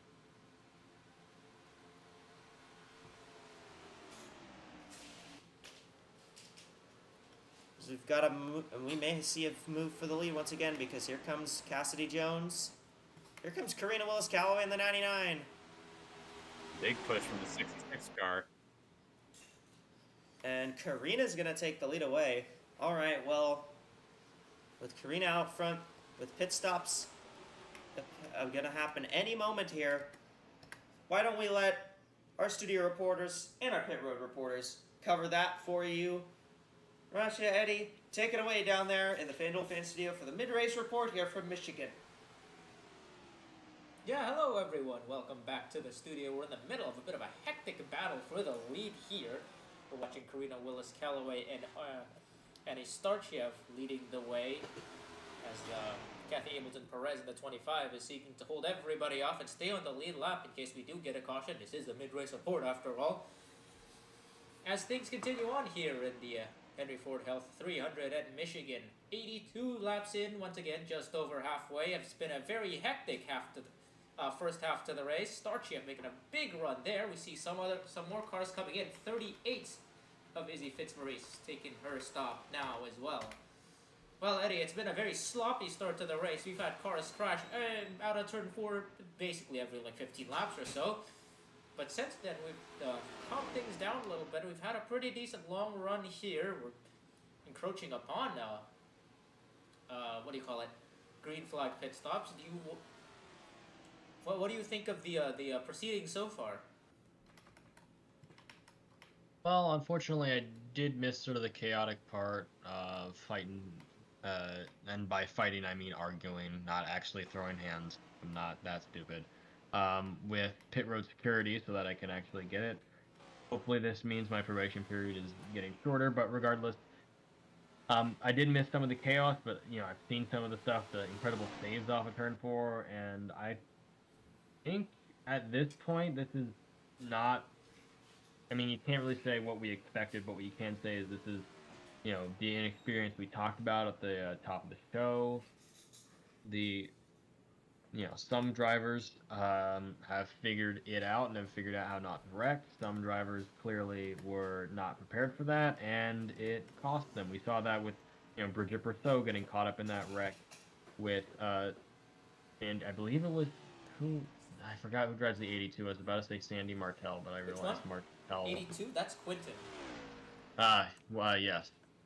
The one Uberman car in there, and I forget. Yeah, the one about Uberman car that made the race. Yeah, Quinton. Zoe and getting into Quinton, there was. So you mentioned that, but most of those drivers are drivers that have made starts in this series before. So these are experienced. I was more mentioning drivers, in terms of Brousseau, but yeah, Brousseau is the exception. You get my point. It's again the mix is the entrance of having new drivers, I guess, did cause that, especially in the early going where everyone's bunched up, and one mistake is much more fatal. And when there's a lot more. Yeah, the new drivers more or less just got caught up in incidents caused by other drivers, I think. Exactly. So again, it's the Continental Series. I can't say there's too much of a surprise. there's a bit of a wreck fest and people are bunched together. But as we can see, there can be some really good racing around here too. That race, there hasn't been any dominant drivers, which is always something I love to watch, just personally. So I have to say it's been pretty good. It's just watching and waiting and seeing if anything gets taken up here, because at this point you might as well start preparing your late race strategy if you're most of these drivers, because you got a lot, you got 70 laps till the end. You're going to want to have to figure out how to get that next position, jump a couple, maybe race for the lead. It's really going to come down to... Yeah, I mean, speaking of this right now, we're watching the net battle for the lead between Starchev and Jones. I mean, I don't think these teams have had to think too much about field strategy in the first half of the race, given how many cautions we had there, but I think once things have started, considering things have started to calm down, I think that's definitely crept back into their minds now. You definitely want to start thinking about how you want to plan out the rest of the race and, plan around how you're going to make it on fuel, basically, the rest of the way. Yeah, it's going to be interesting, especially with these new, especially with these new teams. Starchev being up here is certainly, extremely interesting because, it's a new team. I don't know what Starchev's relationship is right now with, people with someone like your crew chief or just golf racing in general. And so, you got to build that trust with your crew chief, with your spotter, and you got to build that trust with your team. So it's going to be really interesting to see how they, really impress upon the strategy here, because this race might end up being a strategy race if we don't have any more cautions anywhere out. It's going to be who can manage tires, manage fuel, not sideswipe turn 4, and then come away with the lead. And Stark's been doing a great job of doing the driving part, but this Fitzmaurice almost decides to take her out for no good reason. But despite all of that, she's going to need a little help from strategy in order to get this first place finish, and it's gonna really be interesting to see if she or someone like Tremblay. I'm not gonna say the second last name, so I'm just gonna call you Tremblay. I know the Quebecois are gonna be really annoyed that I choose the more Anglican name to pronounce, but c'est la vie, I guess. It's been a good race for Tremblay Vaudreuil here. I mean, so far she's been keeping herself. She's been keeping it clean. I mean, we've seen her get close, get some really close shapes, multiple times. I think 2 different wrecks where she was right. She kind of just drove right through the middle of. But that's the kind of thing you need to do when you're faced with this kind of race. And so far, she's done a really good job of it right now. And right now she's sitting in the top 10. And I think Sundale, her teammate, isn't that far back. You see some more cars. That's a 64 and 51. Some of the cars further back down the pack, getting their pit stops out of the way as well. Crucially, you can see Cassidy Jones now has a pretty decent gap with the 25 in between them, between her and the 66 of Starchev. So pretty standard, pretty normal sight to see the field spread out like this after a green flag cycle. We'll see how long it lasts, but right now it's just three or so cars basically. These 3 cars, the 4, 66, and 38 fighting for the lead right now. But anything can happen. A lot of things can change. Oh yeah, we saw. Unfortunately, I think if we do keep it green flag racing, I don't see any way anyone else but these 3 are going to fight other than a lap car doing what happened earlier, which is pushing the leaders back. But they'd have to push more than 1 leader, and I mean, you see that, and we just approached. That would certainly be hard. Yeah, that'd certainly be hard. So yeah, it's really going to depend on, again, when and if any yellow flags occur. But right now, I mean, it's the Jones gap stayed pretty steady versus between the 4 and the 15 last time around, so things aren't really changing that much. I wouldn't say it's like Daytona, where if you're breaking away by yourself in the front, you'll probably end up building a gap. But at the same time, I don't think that gap's going to close in very quickly, if it does. No, it's so. Yeah, it's gonna be these 3, and what a 3 to have them race. Fitzmaurice, I mean, our Las Vegas winner, is up here. Fitzmaurice already got 1 win so far this season. Starchev, who's brand new, restart. Yeah, Starchev was brand new, but that team has already won at Texas, so that's another bigger track. And the 4, who's basically fighting for her life right now, that's a team that's been pretty awful in the last month. And but just like that, things have, this looks like a major turnaround for the 4. So we'll see what happens with Cassidy Jones in that 4 team. It's also a Chevy versus a Mercedes versus a... Where's another Chevy? Another Chevy. There are 2 Chevys up here, so... Check the gap. So next. yeah, We'll no, check the gap it's this time certainly around. interesting, Went the up by a implications. 10th to Willis They're getting Callaway, closer. next closest car. I think it helps that these guys have now cleared the lap traffic while these 2 have not. No, it's... I think you see Lynn Oswald doing a bit of a cheeky block, trying to let the 15 through. Karina's not gonna be happy about that, but then again, it's Dark Horse. What do you expect? Yeah, 96 I think is just coming in now. I think that was one of the cars that had tire issues, so she's off cycle. Then behind, 64 came back down, I think. Yeah, the 64 definitely came back down. Interesting. Well, but yeah, you see these 3 and the 25, then these 2, and then next I think is the 04, basically by herself. I mean, look at the gaps. She's running by herself. There's nobody nearby. The 99's entering turn 3.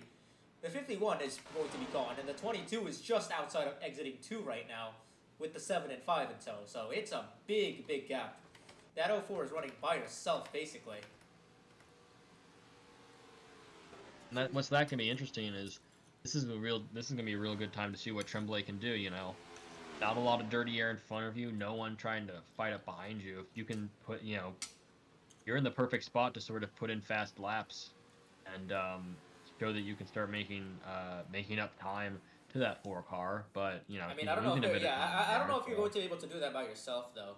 You do need quite a level. You do need some drafting help at this track, and you definitely don't want to be by yourself if your goal is to catch up to the leaders.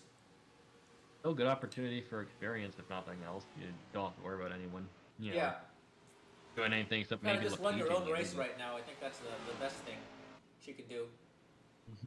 Running her own race in a PHLM car from where she is right now is actually pretty much perfect. So that'll certainly help her out. Let's take a look at some of the rest of the cars in the on the lead lap. I think the 54 is our first car. Yeah, there's the 54. Brenda Davis, who had a bit of an oopsie earlier, came down pit road and fell a lap down, but kind of avoided the mayhem because of that. And now she's 11th. 65 of Latanya Gray has just been here the entire race. 55 is the second Dark Horse car of Deborah Williams here, also running 13th, and the last car on the lead lap. Here she is. She's not. I don't know if she's going to be on the lead lap for very long, given that she's right there. Oh boy, look out! But this is a real gaggle of cars that the 4 has found herself in. Watch out for the 25. 25's going to be making moves as well. She wants to make sure she's retains a spot as the first car 1 lap down. Right now, the 0 is just about the first car 1 lap down, but the 25 is going to be on the inside. There's 2 different races going on right now. This is gonna make things interesting. Not gonna end well. Hopefully nothing bad happens, but they're being aggressive here. This is definitely reminiscent of some of the earlier racing we had. And on top of that, the 46 of Rousseau is in the way. This is not going well. Oh no. Good lord, this is some busy racing. Just enough room. There's enough room to make things work, but that 46 made things hairy there. Time for FanDuel fan picks at this point. I think we'll take I think before we do that, I think we'll have one last look at what do you think the racing and the strategy game is going to be like to the end of the race. Right now, I'd say, obviously, if you're in this top 3, you want things to stay green and just want to make sure you can keep up with the pack, obviously, and make sure you don't lose the draft to as a 38's struggling to do that right now. She should be okay as long as she doesn't crash into the 25, but going 3 wide like that's going to be a little bit hairy all the time. You definitely risk losing a bit of time sending it like that, because that inside line doesn't have as much grip, especially in 3 and 4. We've seen cars check up and slide up the track all the time over there.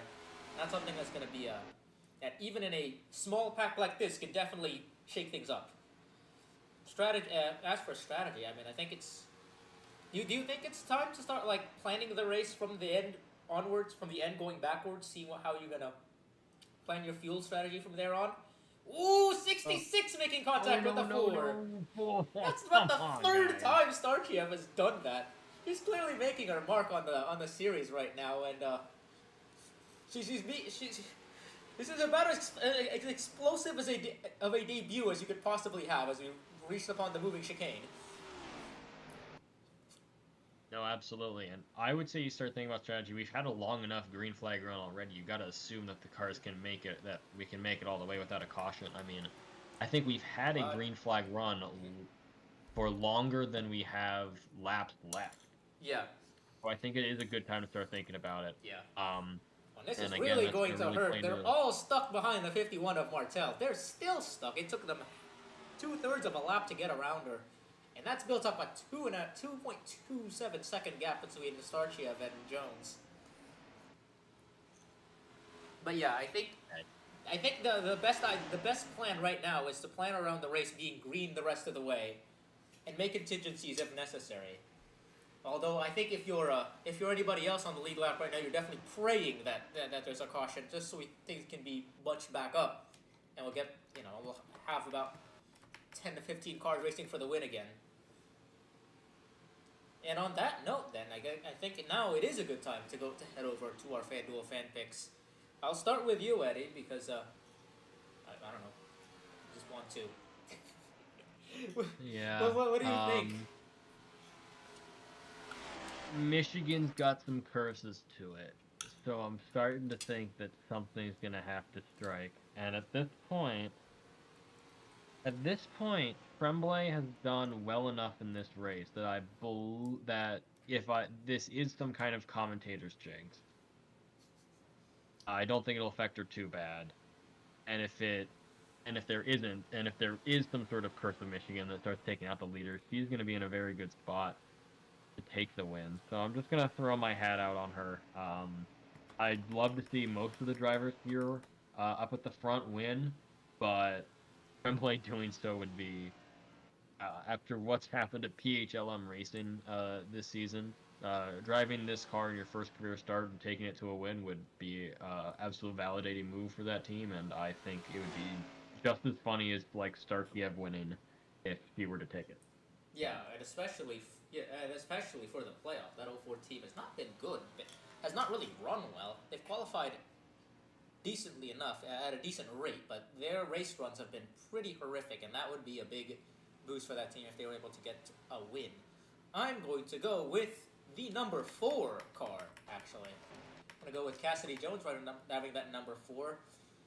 And, I mean, this season has basically flipped upside down. A great start to the season for both Heath Clarkson cars, but ever since about week 5 or so, the seasons between the 14 and the 4 have kind of diverged in their own different ways. The 14 has had pretty decent luck, got that win at Hillside, I believe, and has been a contender for most of the season outside of that race.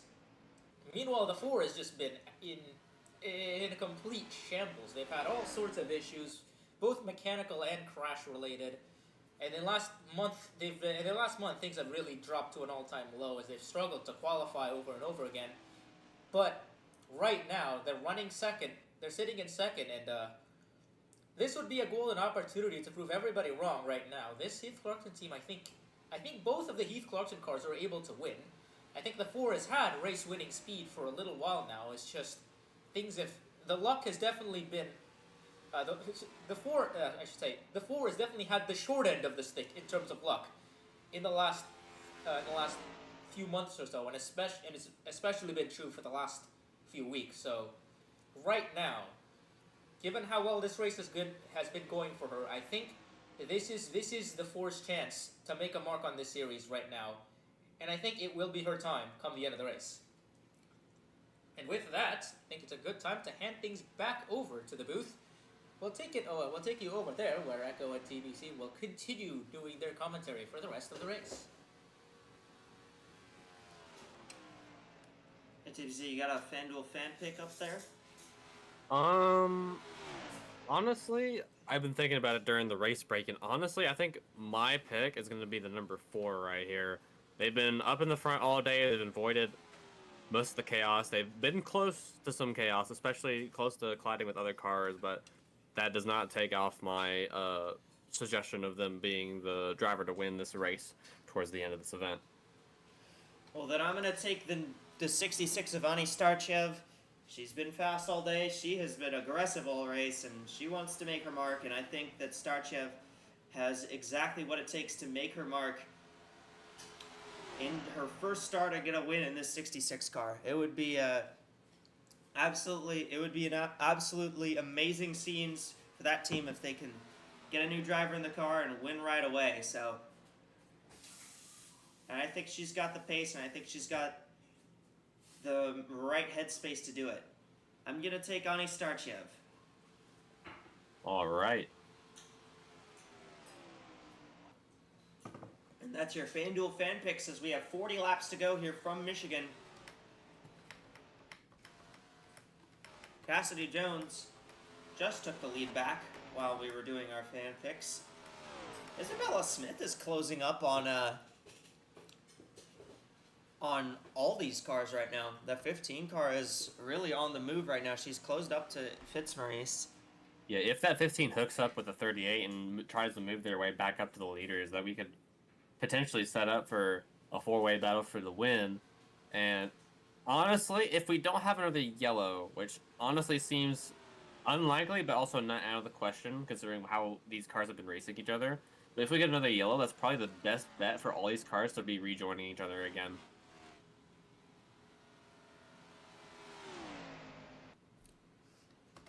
Now Smith's going to have the help of the 38 with her.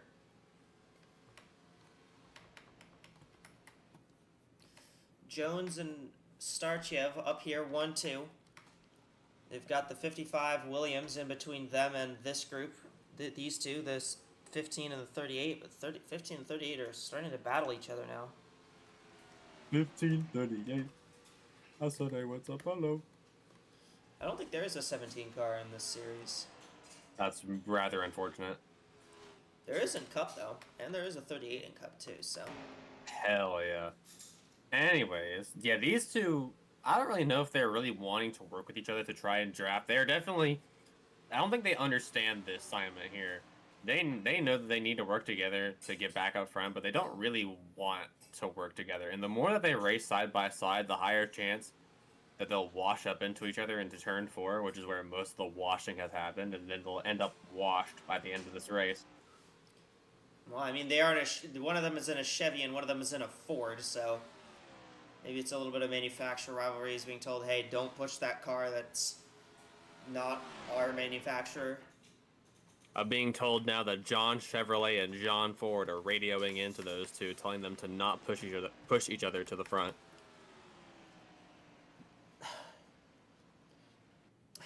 I'm surprised Henry Ford isn't coming out of the grave to do that.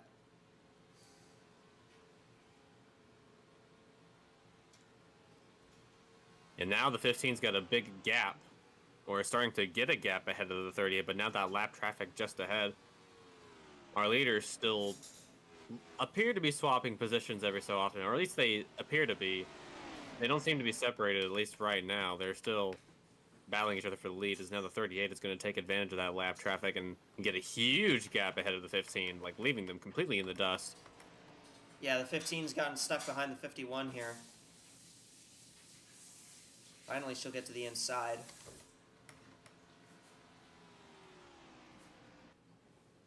Really, the only thing I can think of that would bring out a caution, even though it is very unlikely, is someone having an engine problem and just like stopping on anywhere that isn't the apron or on pit road. 99 That's really the cars only in. thing I can think of. Willis Calloway, I think, is trying to jump the gun here, trying to maybe pit a little early.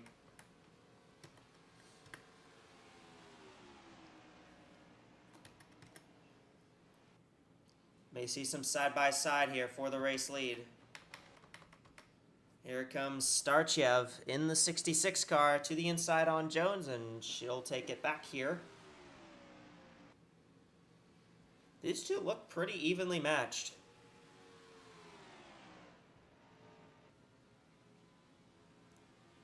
Yeah, in terms of pace, and especially since I think they've figured each other out of this, right? They know what their drafting style is like. They know which part of the corner they enter in, which part they exit in. I think they've been racing each other for so long that they just know each other's strategy, and they're just like equal in terms of racing strength, I suppose. I mean, I suppose as well, because Starchev hasn't raced in this series, you know, Jones has been here the whole year, so she doesn't really know what Starchev's got underneath her. She doesn't really know what that 66 has in terms of, you know, how aggressive she is. So,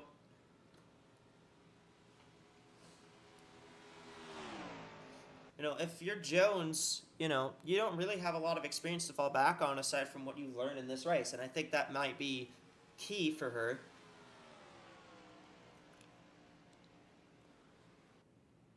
Well, the lead between those two and the 38, since the 38 has broken off from the 15, seems to be growing quite a bit.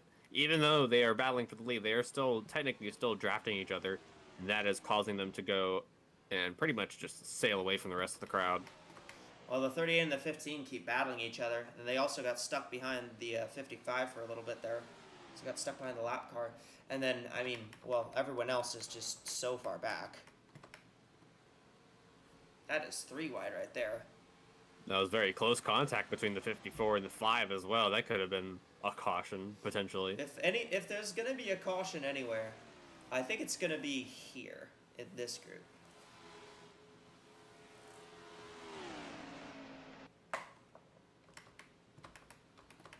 These cars all seem to be a lot more aggressive, but there's also a lot more of them that are racing each other at the current moment.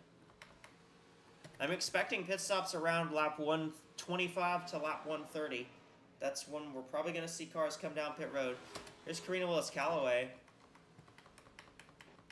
in the 99. Remember, she's on fresh tires now. She just came down pit road.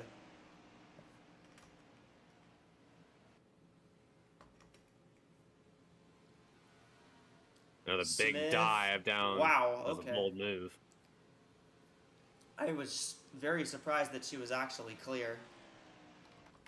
The gap at the line last time was 1/100 of a second between Brackett and, between Starchev and Jones. Well, I knew I'd do that at some point, so. More lap traffic ahead of our leaders. Let's see how this 46 can affect them in this little group, and the 14 and the 40. Oh, wow. Almost got on the wall right there. Looks like they'll both get down to the bottom lane.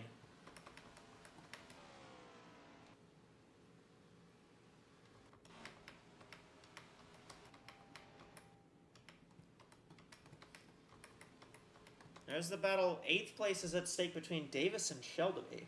My Shelby 2 straight podiums. I don't think it's going to be another podium for that 5 car, but I mean, still another top 10. She would have top 10s in every start so far, which is also very impressive, I think. So these 2 cars dive down way low, down onto the apron. I saw a car coming down pit road. I believe that was the 81 of Hageman, and she was the earliest to come in last time. So I believe we are going to start to see the pit cycle begin. Everyone should be able to make it on fuel to the end from where we currently are. Absolutely, yeah. There's no way that they don't take enough fuel to make it to the end of the race. Like if you mess up that pull-in as a crew chief, you're fired. Like, there's no way you recover from that one. Meanwhile, the gap between second and third has widened to about 5 seconds. Yeah, 5 seconds now between Jones and Smith. Willis-Callaway is definitely running faster laps than the rest of the leaders. However, she is also on fresher tires. I think what Willis-Callaway is trying to do is just pick up time, try and maybe, pick up time and get ahead of the cars in third by just trying to pit a little early. 11 cars sit on the lead lap at the moment.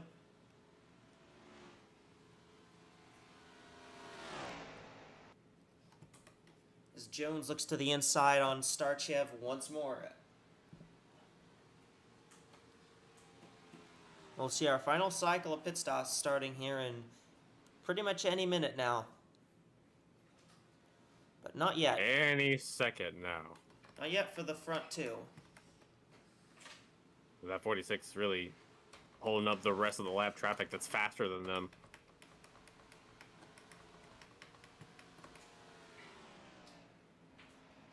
"25 laps to go." Still theoretically could be anyone's race. Although at this moment it seems to be only two people's race. 4 and the 66 are pretty much the two that I think are the ones that are going to be in this to win it.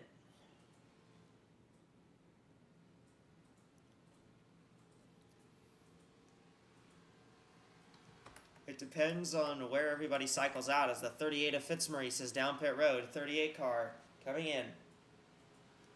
First of our 4 leaders. First of the top 4 to come down. So that leaves Starchev, Jones, and Smith.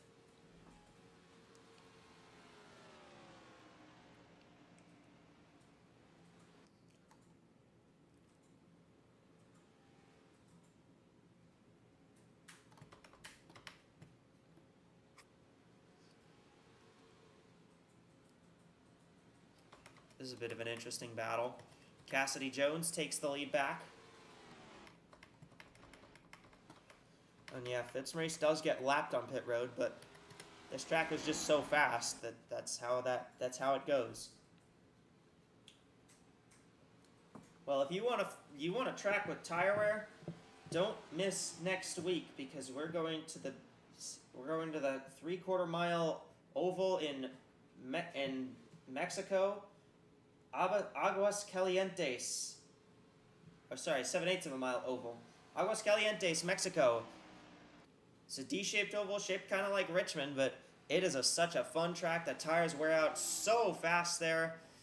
It'll be a fun race there. I think people will definitely enjoy that race quite a bit.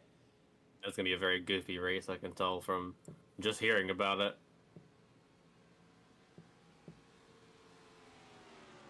Still side by side. Neither one of them really wants to commit to pit road just yet.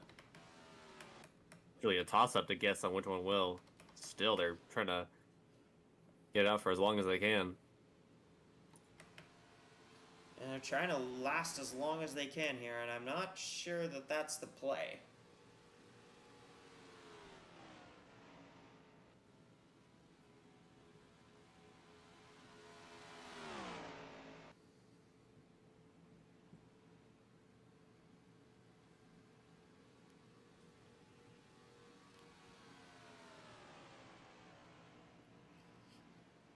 We'll see how it works here.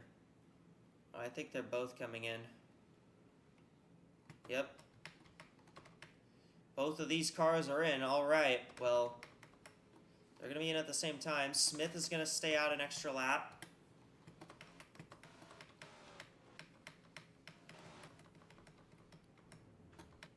Four and 66. Coming in at the same time. This is going to be a very crucial pit stop for both of them. And someone else has led a lap. The 15 has gotten bonus points. Just 2 tires for both of them. They're going to cycle out exactly the same.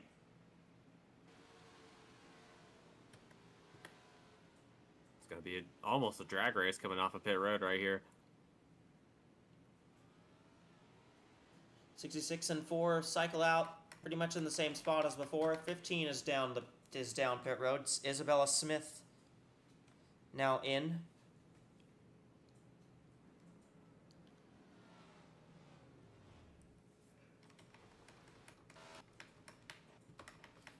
It is, I am a bit curious on where the undercut cycles out.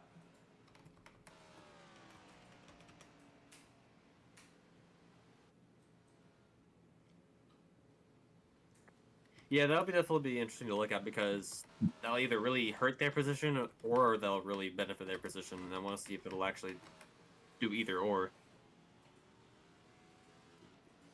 It looks like it definitely didn't cycle out well for the 99 because she's still actually scored a lap down. Oops. I think they might have spent some extra time on pit road. Drop the jack.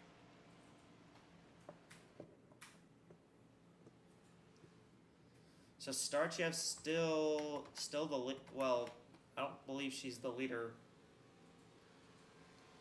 She's not the leader yet, but she is now. Oh no, Shelby is actually the leader in the 5 car. But this next lap,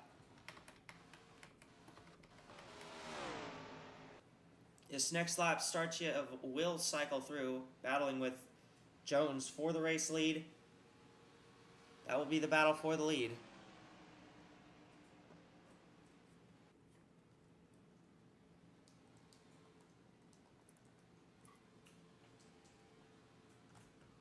And just like that, these two are back at the front again, drafting each other. I think, well, there's still some cars that are coming down pit road, so the leaderboard's got to shuffle out for a second. But we got to see what the margin is. Oh, yeah, that margin is way about a second and a half higher than it was before pit stop started.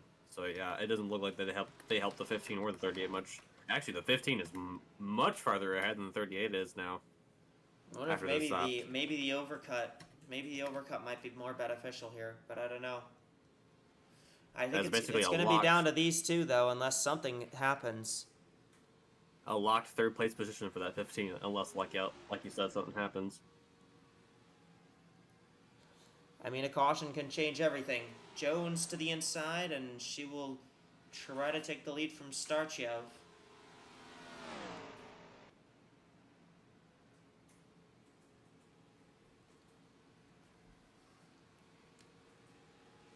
Pretty much down to these two. It's very much down to these two.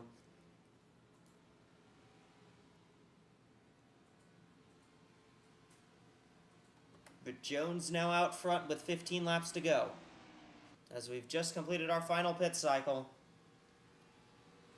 We're going to see if these drivers have what it takes to keep the fight here in the finish.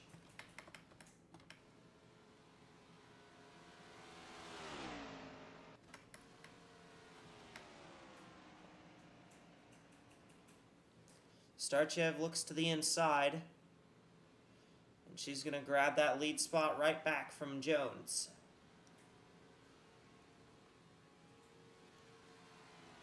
Got a great run out of turn 4 too on the front straightaway. Gets a bit of a decent gap. That's going to prevent the 4 from coming around them for a little bit while longer now.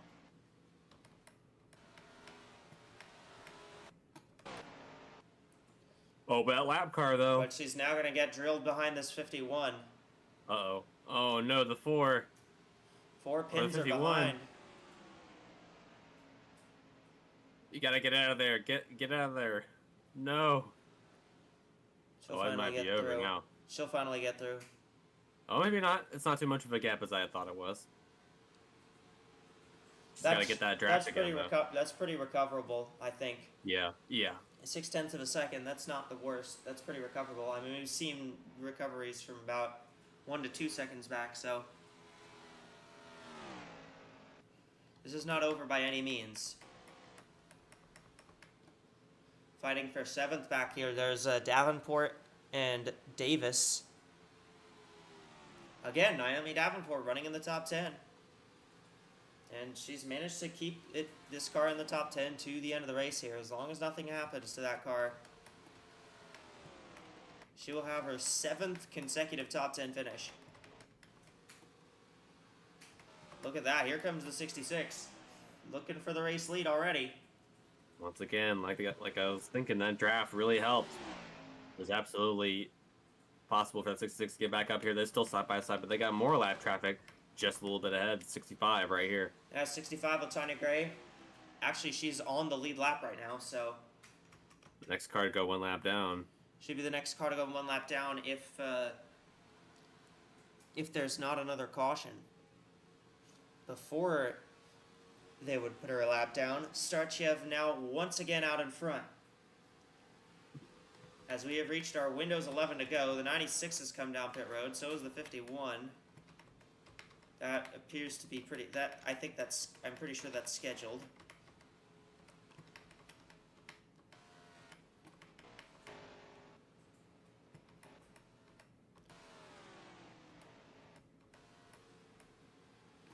Fight for 5th, that's Azelhard and Tremblay-Vaudreuil.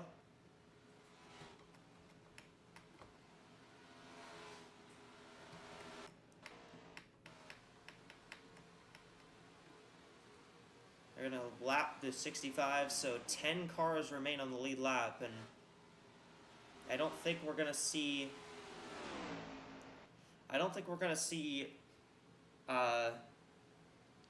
anything really happen.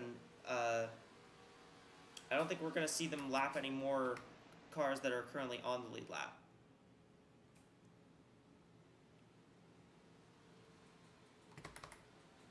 Oh, that 4's been put on the wall by Latanya. Sabotage by the 65.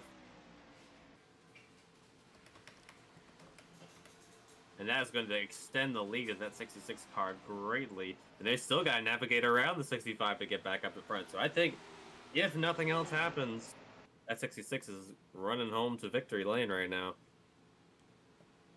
They got 4 lap cars in front of them. I fear it might be over. That might have damaged the 4. Yeah. Something happened. Latanya Al-Qaeda Gray strikes again. Yeah, pretty much. I think Cassidy Jones is going to be a little upset, a little displeasured with that 65 car. Just a little bit. Gonna get by, though. We'll see if she can run that 66 back down, but it's going to be a bit of a tall task. You gotta blast some Eurobeat in that car for some extra horsepower. 3rd place, Isabella Smith.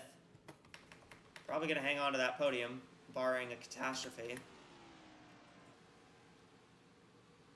Jones they did gained close that lap. that time, so I don't think this is over. It's going to be very close, but they did gain almost 2/10 that last lap.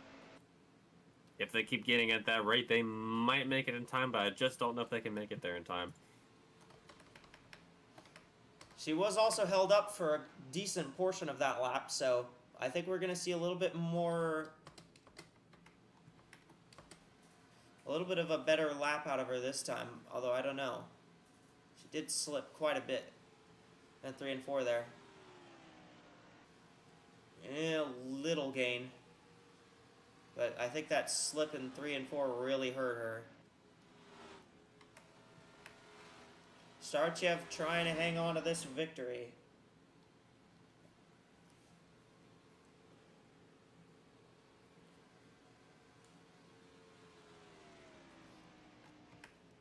There's going to be 5 laps to go. 66 pretty high up the track. 4 car less up the track. Yeah, that's a pretty good advantage for that 4, having a better line. Let's see if they close here. Just not not only enough. a little. I Not don't think enough. they're going to make it in time. I don't think so. I don't think it's going to be enough.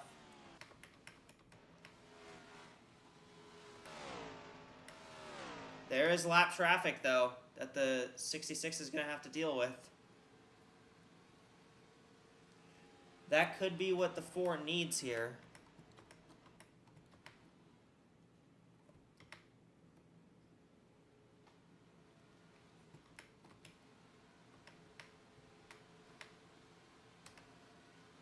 Four laps to go. Ani Starchev out front, and she is increasing her gap.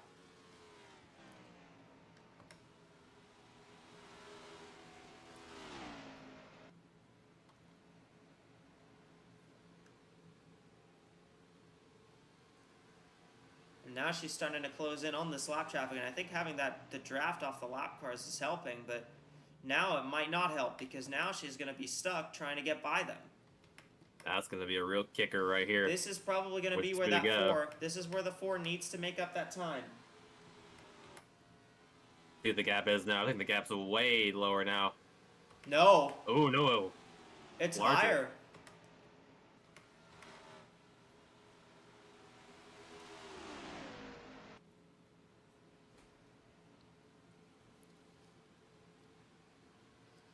There's the 7 of Reina Munoz. 10th place is going to probably fall a lap down here.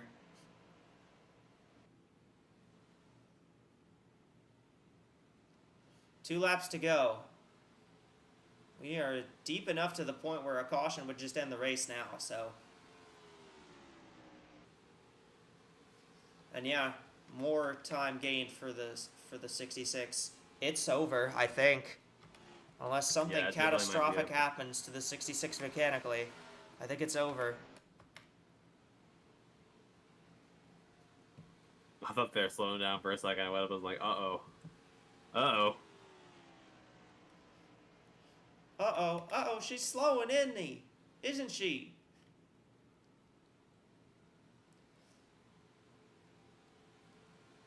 White flag. 1 lap to go for Ani Starchev in her first start trying to win from Michigan. A late addition to the roster. She wasn't even at the track until hours before practice started. She had no idea what this track was like. But now she's going to know what it's like in Victory Lane, potentially in her very first start. It is 81, does a record. As long as she can hang on through 2 more corners, and she will. Ani Starchev. First start, no problem. Starchev will win at Michigan. Yippee.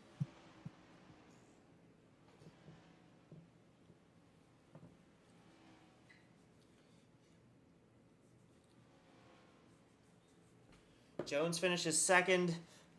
And about 5 million years back, the 15 is going to be third. This was certainly the race of all time, I gotta say. 16 able to take 5th. 22 dropped to 8th. Actually got passed by Davis on the last lap. And the final car on the lead lap will be the 5 of Shelby.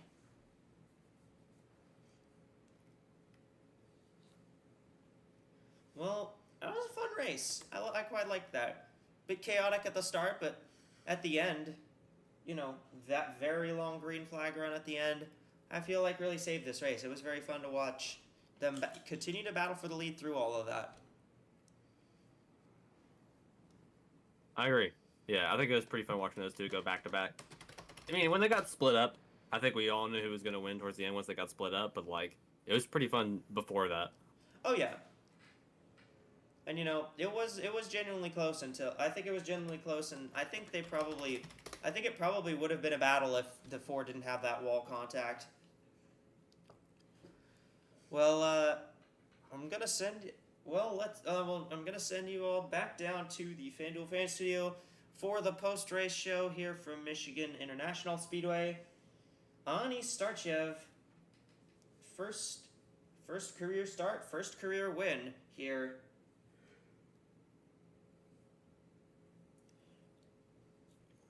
At Michigan. All right, what's up? What do you got, Rasha? Yeah, we're back from the studio here. Welcome, everyone, to the post-race show. Just coming back in here from the Henry Ford Health 300. Ani Starchev wins on her AWSCO debut, taking the win by 2.295 seconds from the 4 of Cassidy Jones. And just like that, the playoff picture has immediately been turned on its head once again. 15 of Isabella Smith finishes behind with an excellent third-place run. Isabella Fitzmaurice behind her finishes 4th and riding at the top 5. It's a 16 of Leia Azelhart. Another good run for Emily Tremblay-Vaudreux. I just realized that the name cuts off in the graphic we have here. I think that might be a limitation of our system. Anyways, I'm back here now with Eddie, who's probably thoroughly enjoyed that as well. What did you think of that last last after the race? I'm sure there's gonna be a lot to be talked about with regards to the Ford 65, considering how the 65 handled that lap, handled the leaders as a lap car there. But otherwise, it was a great race by the 66 and 4, pretty much to the end there. Absolutely. I'm happy the race turned out as it was. It did seem like it was going to be a great battle no matter what until the very end. I'm sure as we are speaking right now, the four team and the 65 team are doing their doing some West Side Story shtick or something where they're like, I don't know, preparing for a fight. I don't know. I don't know where I'm gonna go with this or deal with it. I'm sure that's happening, but for Annie Starchev, I mean, this is I guess the dream come true for her. I'd say, well done. From someone who, I'm not even sure. Yeah, I don't even, I'm not gonna lie, I don't even remember if she was considered a backup driver until a week ago, She and was from going she from was on the list. Yeah. she was on the list. Okay. I just know my two drivers are on that list, and they keep fighting over who should be higher on that list. It's stupid. But from that to a great victory. Michigan's one of those tracks, getting a win there it shows, a great amount of talent. It took a great amount of talent. And in the end, I don't think strategy played too much into it. Starkey and Jones were on the same strategy, and really in the end it was 66. Despite all that aggression, managed to be the one driver who kept it peaceful around lap cars, and I think that's what ended up getting her the massive gap that she had. I'm sure she could have beaten Jones if it had come down to a 1 versus 1, but to win by 2 seconds thanks to handling lap cars well, that certainly I happen to know a guy who I've worked with quite a while who that was a way he got a big win for himself, was navigating lap traffic. So despite being an overly aggressive type of guy, so it's a great sign. I'm happy for her. 2 Isabellas in the top 5, Amelie in the top 10, Dalby and Davenport keep their streaks going. Brendan Davis somehow makes their way up here. That's an impressive run by the 22 team. Absolutely. She's already got a win. I think it's high time that team is probably going to be considered an outside contender for the championship right now, given that form. She'll be pretty high up in points after this result, so we'll definitely see what happens to that team if they can keep this up. Yep. It's going to be tough, but they've gone through... Michigan wasn't enough to break that streak, so we'll see what Aguascalientes has to throw for. This is also North Star, who's also got Rachel Ramos up there. Mm-hmm. So, it's a pretty good, well put together team. Forget off the top of my head, Ableton Perez. Ableton Perez, and now Martel's the other driver. Ableton Perez still had a pretty good run. Martel was off pace for most of the race, but was otherwise, was running at least. And looking at the names, Brenda Davis gets a great run that she certainly needed. Yeah. In terms of the cut line. Munoz backed up her win. Munoz backed up her pretty well, I think, with another top 10 run. Yep.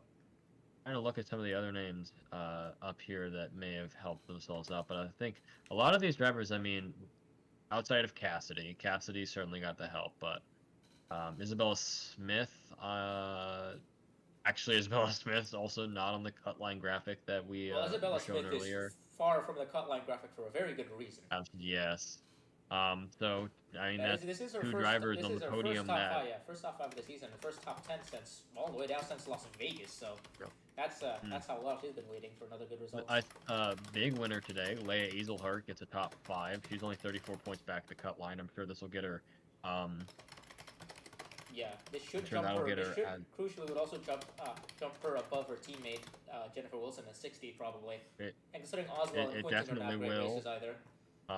Oswald, Quinton made it, but had some troubles. Kate Summers is going to drop because she DNQ'd. was Ashley Johnson, who they were only 20 points. So I'm we sure see a if lot of Lockport switch made it ups. either, I but don't I know if think it's going to Lockport be. made the race either, so that's going to be interesting.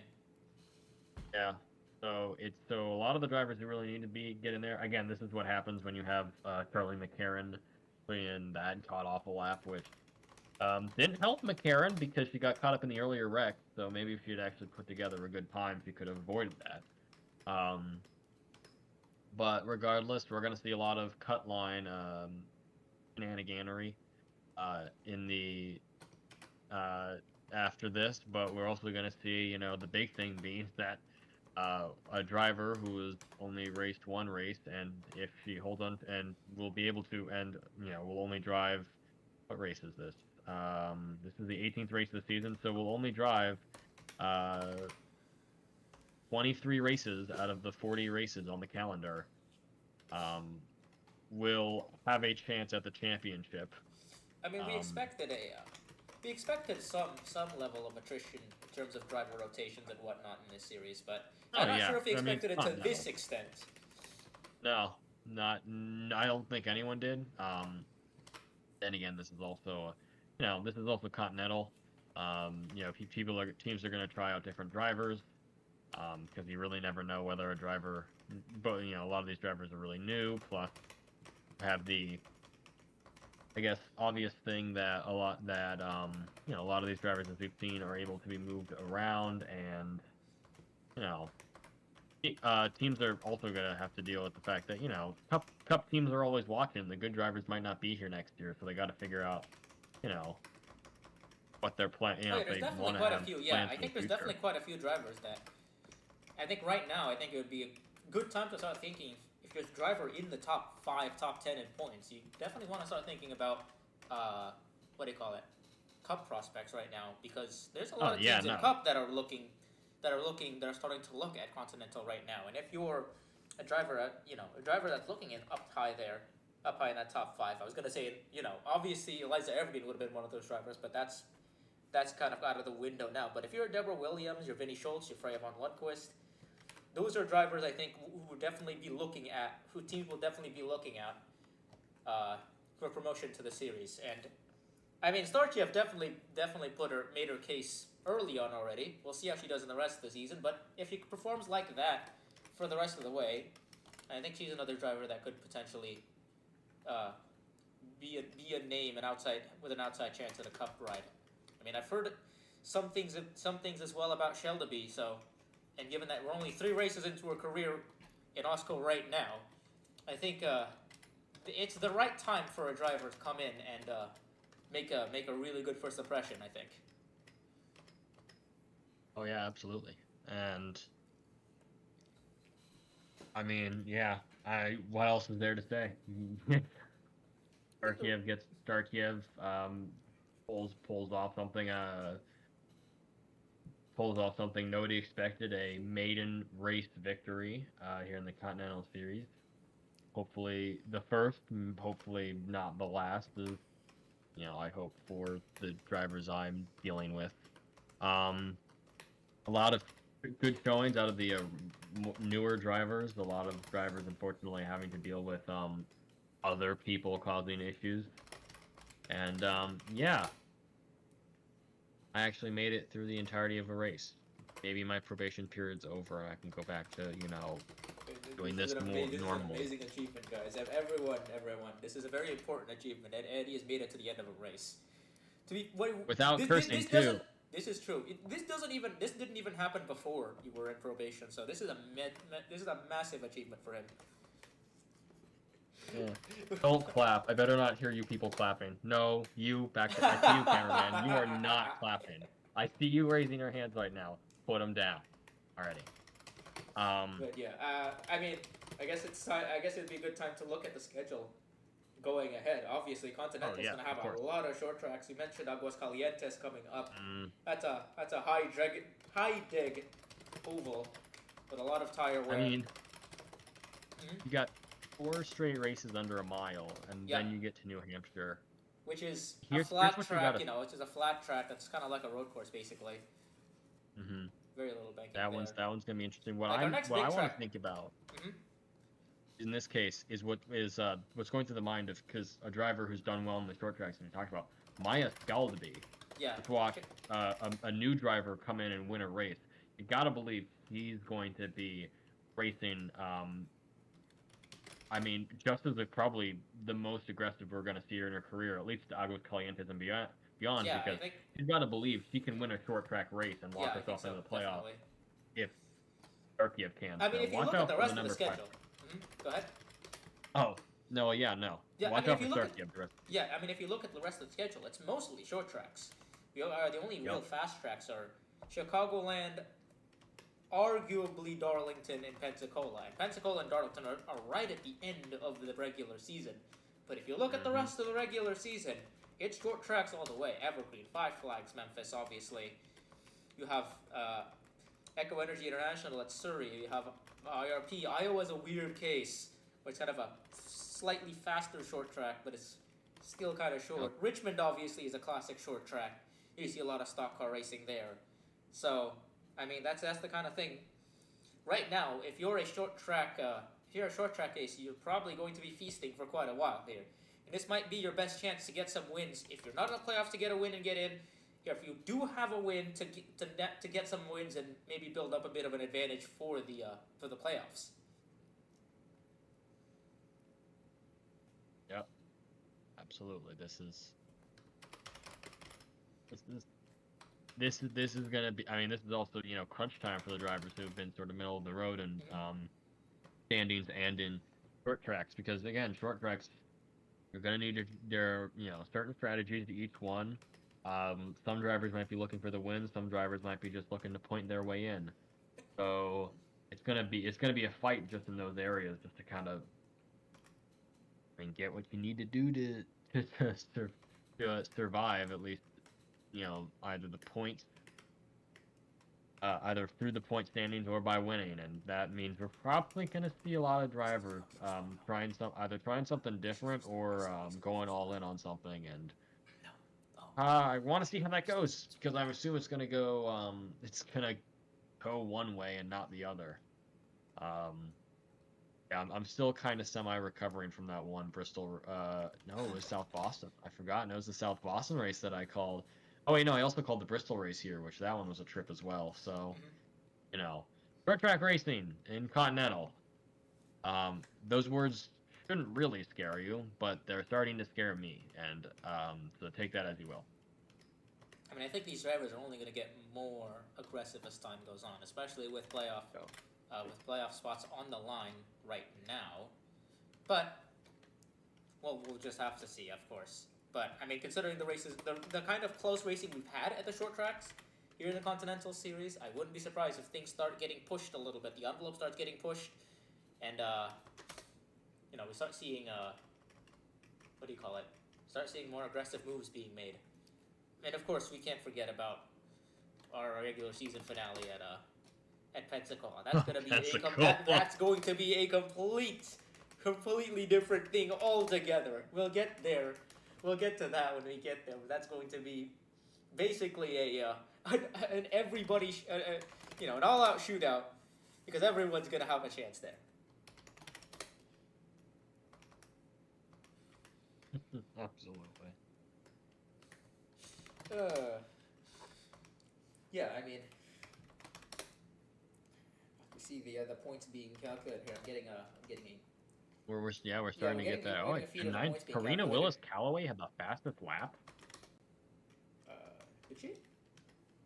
Oh yes, she did. Fastest lap goes to Karina Willis Callaway. That will be an extra point for her, so that's pretty important. We're starting to get the playoff standings. I believe Summers will be the last car in right now. I think it's going to be down to Aya and Azelhart, I want to say. Aya, Azelhart, and Rockwood. So that fifth place was very important for Azelhart. She's now second out all of a sudden, jumping a lot of cars. I mean, now she's suddenly one of the top cars in terms of being able to top cars in terms of drivers that could potentially find their way. Point their way in, so. And Uberman Enterprises, man. Yeah, no, it's definitely been a rotten day for. I mean, them. how much they only lost thing is, they went from 18th and 16th to 9th and to what looks to be about 9 and 7. They only lost about 9 points on the cut line, despite not qualifying. Well, yeah, you mentioned that. That's because most of the drivers who were on the cut line either didn't qualify or finished pretty bad game, and that's the reason why Hazelhart jumped so many spots. I think she was the only one that had a particularly good run outside of maybe Latanya Gray, who was further down in points than Hazelhart was. Yeah. This will be important. I think this race is going to have a lot of implications. This race probably has quite a few implications for the playoffs that we'll probably only end up seeing later on. I mean, we had a debutante winner.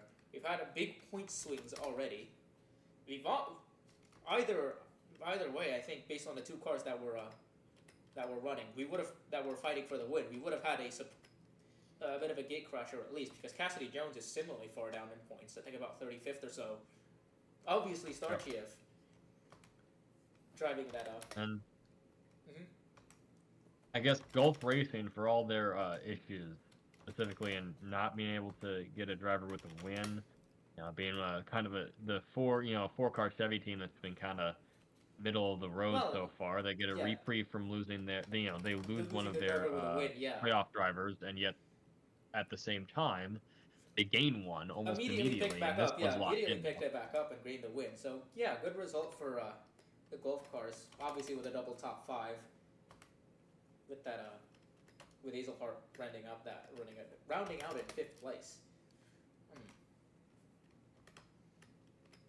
Well, in terms of drivers, who you think are obviously on the upslide, any drivers that you think are kind of going downwards and maybe you need to work on things a little bit? I mean, what happened to... Look at the standings right now. I mean, it kind of depends. I mean, I'm looking at the points swings, and... I say that a lot of drivers in the top 10 are kind of inconsistent right now. I mean, you see Carl Reynolds has 3 finishes worse than 30. I guess in terms of drivers who have locked themselves in like the last couple of races, I mean, some of them a lot of them just have like these random good runs, but then have been kind of bad. Regardless, I guess someone who was in a worrying position was Hideyoko, who if you look at 3 of her 5 races outside the top 30, including a DNQ, you'd be like, well, that's really bad. But a 2nd and a 15th these past 2 races has really made sure he's not falling back. Too far. I mean the qualifying situation of Sana Stosh was especially was I think an anomaly given how high she was in points, and I think that that last spot went to Oberlin, who was higher up in points there at the time. So that was just Abby really Buchanan's on a slide though with 2 DNQs. Abby Buchanan's been a driver that's been on a slide lately. That's definitely a driver that's... I think Appalachia as a whole has been on a bit of a slide in the last few weeks. The 95 hasn't been that great either, and that was... At the beginning of the season, we're talking about those 2 cars being front runners most of the way. I think things have taken a little bit of a dip for them in the last month or so. I wonder what's going on over at that team, but that's a team that has pace, but the 59's been struggling to make races lately. And I mean, you can say that for a lot of the drivers across the people who have a lot of points on the point. I mean, Reynolds has been interesting. Mario Mariyama hasn't had a top 10 in a while. In a long time since Bristol, but that doesn't seem to have deterred her. To be fair, she's still up in 4th, despite that. Exactly, and that's what I'm saying. It's like, and then there's Vinny Schultz who had a 2nd in Kentucky. So it's weird how some of these drivers who have gotten these really large point leads are having like really bad middle of the road, are having not great moments recently. Mm-hmm. But again, I don't can't really. But those guys are so locked in. It would take them holding this till the end of the run for them to really be in danger. And then you look at the middle pack, which isn't out of the question. Nope.